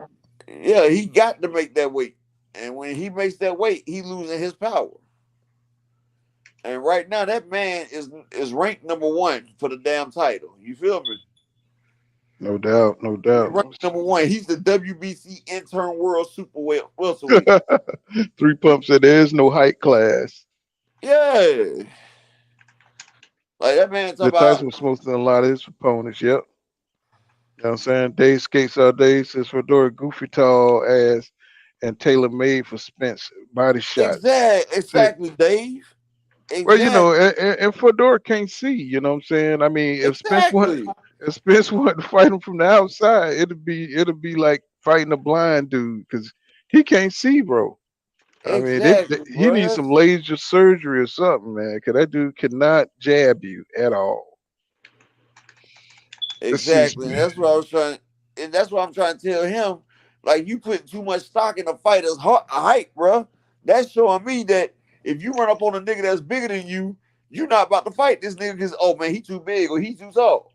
That's basically what they're saying. You projecting what you feel on that shit.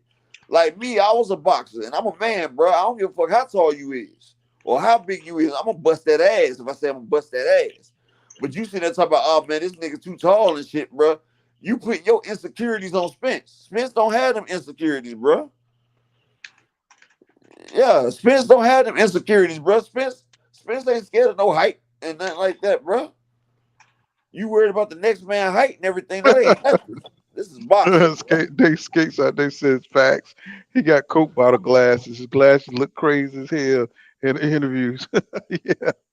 He said, Big Gates 86 says, he says, you can't just look at height. Look at all around boxing. Yeah. Exactly, you know Big Gates. And look at Andrew. Nah, I'm just not fighting him. Straight up dope. I told you what I tell you, Pool. What I tell you, Pool. Niggas see another nigga and they get down. They get nervous, bro. Like, I ain't fighting his ass. Like, see, I told you. Well, it's part of the game. You know what I'm saying, folks? But I'm an alpha male, dog. I feel like I can beat any nigga, dog. And I'm gonna take it. I'm a man about my shit. Either you beat me or you don't. I'm not gonna let nobody beat me. You feel me? And if he get in that ring, I'm gonna bust his ass up. And that's how Spence feel. And I'm sure Fundora be an easier fight than Boots would be. I'm pretty sure about that. Especially on the skill side, you know. Hell yeah, because Boots bring a lot more to the table than Fundora does. Fundora tall and he fight on the inside. Spence probably can out jab his big long ass. But when Spence cut off that ring and Spence started hitting that little frail ass body, it's gonna be problems. And see, that's what I was trying to explain to Anthony John. Yeah, he may got the reach and everything, but when Spence get inside and he start unloading them shots into that little ass frame, Fundora's about to break like some damn sticks because he ain't got nothing there. For him being 6'5", that means he had to cut that weight and he ain't got no fat or nothing covering them ribs and that stomach. So that means every time Spence hit him, he gonna feel them thuds all the way through his damn body. And Spence gonna stop him in the body. You feel what I'm saying? Counter. Yeah, that's why he be leaning on motherfucker because you know what I'm saying. Counter. He got to get close. You seen that nigga frame, Counter? Another thing they're Yeah, not looking at is Lubin, man. Lubin showed us that Fedor can be put down. He don't have a yeah, Exactly. strong chin. He went down. You know what I'm saying? yeah, yeah. You know, Exactly. you got to have all the intangibles. You know what I'm saying, to be a champion. You got to have that durability part. You got to be able to take punches, bro. I'm saying Exactly. anybody can have the intangibles, throw a lot of shots. You know what I'm saying, and have power, but you got to have other things too. You got to have a chin. You know what I'm saying? You got to have a lot of things to come together for you to be a champion in boxing. And Exactly. and certain people can take advantage of that. You know what I'm saying? Certain people can't. Lubin, he almost took advantage of Fondoro's his Achilles heel, but Yeah, he but couldn't then he keep it up. started slipping. He started keeping his head Hmm. right there. He started getting hit. And see, that's the thing. That's another thing about Lubin. You know what I'm saying? He's got championship potential, but see, he's not focused. You know what I'm saying? He's not focused on what he need to do in the ring. You know what I'm saying? His corner should have been telling him, don't stand in front of him. I don't understand why that didn't happen. You know what I'm saying? It just didn't happen for him.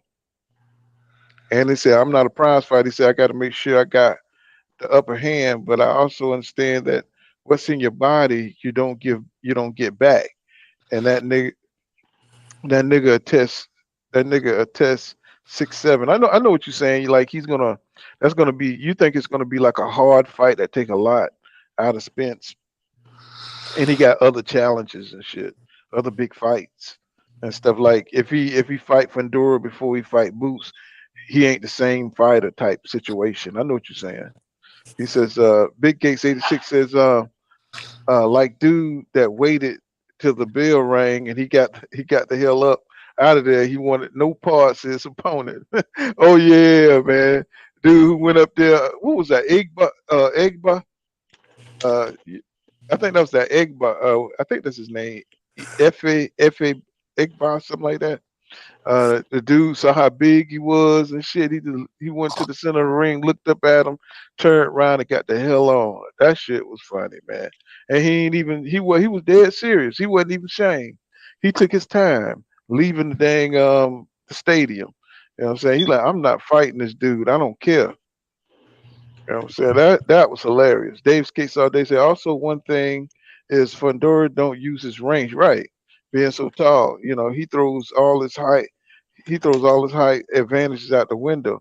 It's kind of dumb, Exactly. but yeah, EJ cooks him. Yeah, And because EJ come in with that high guard. EJ come in but that high guard and he start working Fundora's inside. That fight don't go past 4 rounds if EJ start working that body. He look, man, Fundora has the smallest waist in his midsection, man. EJ, just think EJ landed about 4 or 5 good body shots right there. hmm Yeah. Mike Biggs boxing. What's going on? Subscribe to Mike Biggs Exactly, boxing. Mike Biggs. Exactly, Mike Biggs. That's what I've been trying to explain to Anthony Jones. Like, you got to shrink down to that weight. So, yeah, you might be 6'5", but you got your whole midsection right there for Spence, and it's right there in Spence's face. Your whole That's midsection that's right there upper for Spence, echelon. upper echelon sports bar. Hmm. But yeah, that's you right there in Spence's face right there. Spence can hook right all in your body. And he ain't got Hmm. to go dig for it because it's right there. It's his height. It's his Hmm. height. And And that's see, what I'm trying to explain to old boy. But for old boy, he's see, sitting there letting the height scare him. well, I mean, I understand what he's saying. You know what I'm saying? He just don't want the best. He don't want a lot taken out of EJ before he fights like of Jaron Boots Ennis, who gonna be moving up to 154. Even Okay, bro. if Boots even get up there in time, you know what I'm saying, Okay, so before who is he EJ supposed to fight retire. in 154? EJ ain't about to fight no fights that don't matter. EJ is a pay-per-view star, but he's not like Canelo and them. He's gonna make his money and he's gonna fight his fights. Every fight EJ fight is gonna have meaning behind that because he's a pay-per-view star and he feels out making that money. He's a fighter from the old days. Well, He he knows. definitely if Jamel, you know what I'm saying, I don't know what belt he gonna go for, you know what I'm saying, but he definitely gonna have one or two of them and stuff. You know what I'm saying? Up there. You know what I'm saying? He probably gonna fight Boots, you know what I'm saying, for one of those belts. Or you know what I'm saying, after Boots, he got to still I mean, I don't know if he's gonna go for undisputed or not Who down you at talking about? 147. Jaron Boots Ennis. Boots said he going for. He said he want to be the first person to get undisputed in 3 straight divisions. So he got to get undisputed in 147, 154, and 160. He said. Well, then it's gonna be a minute before he come up to 154. You know Exactly. what I'm saying? But he could probably do it in 2 years if he can get the fights. But then EJ gonna be on his way out. You know what I'm saying? 3 years. But if he catch EJ, while EJ got all the belts, it'll be easy if he wins or lose. And EJ pop his ass, then he ain't got to worry about being a 3 division undisputed. And we got EJ going for 3 divisions because EJ said he want to try it. So yeah, we got great people going for greatness. Yeah, Rick Beavers, you know what I'm saying? Yeah, Spence is a prolific body puncher by nature. Yeah, that's his thing, man. That's his bread and butter. You know what I'm saying? That would keep him in the game, them body punches, bro. As a day skate all day, it's gonna look like a Rampage Rampage Jackson punching through that cardboard door, laughing my ass off. You know what I'm saying? For sure, man, Yeah, man, EJ, man, he like you say, he's different, man. That dude, I've never seen anybody fight like him. You know what I'm saying? Really. Over there at Crawford camp, you know what I'm saying, Burn the Boxer, they saying, you know what I'm saying, he's gonna be like Terry Norris or Cobra Curry. You know what I'm saying? Because they was real good fighters, but they couldn't turn the corner, you know what I'm saying? They got a certain amount of success, but then, you know what I'm saying, they start getting clipped, you know what I'm saying, later on in their career, as they got a name. So I guess that's what he's trying to say. That's what he's trying to say about EJ. Now that's gonna be Crawford. As soon as he get a real fight, he about to get clipped.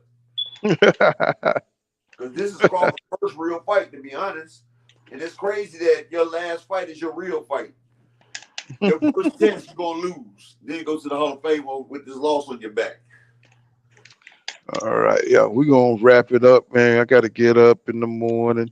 You know what I'm saying? I just wanted to come on and see my peopleization, you know what I'm saying? I appreciate y'all supporting me, man. You know what I'm saying? I'm seeing, my regulars.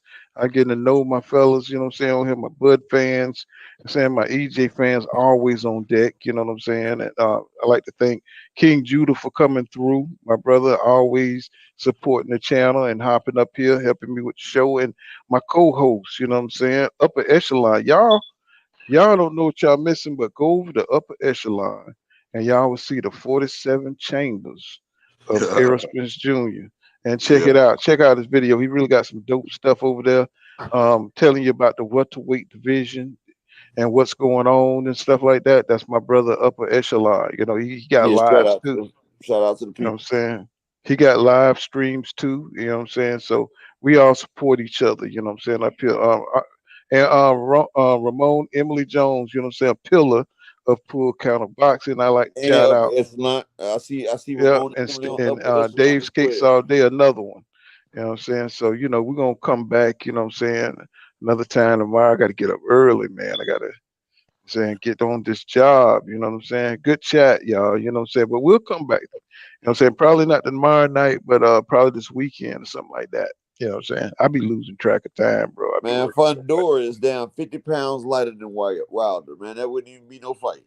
So y'all sub to Upper Echelon, and we're going to wrap this up, and we're going to get some sleep tonight. You know what I'm saying? All right. See you guys. Shout out to everybody. If you ain't at Upper Echelon, you need to be there. But everybody, I'll holler at y'all tomorrow. All right, y'all. Peace. Peace.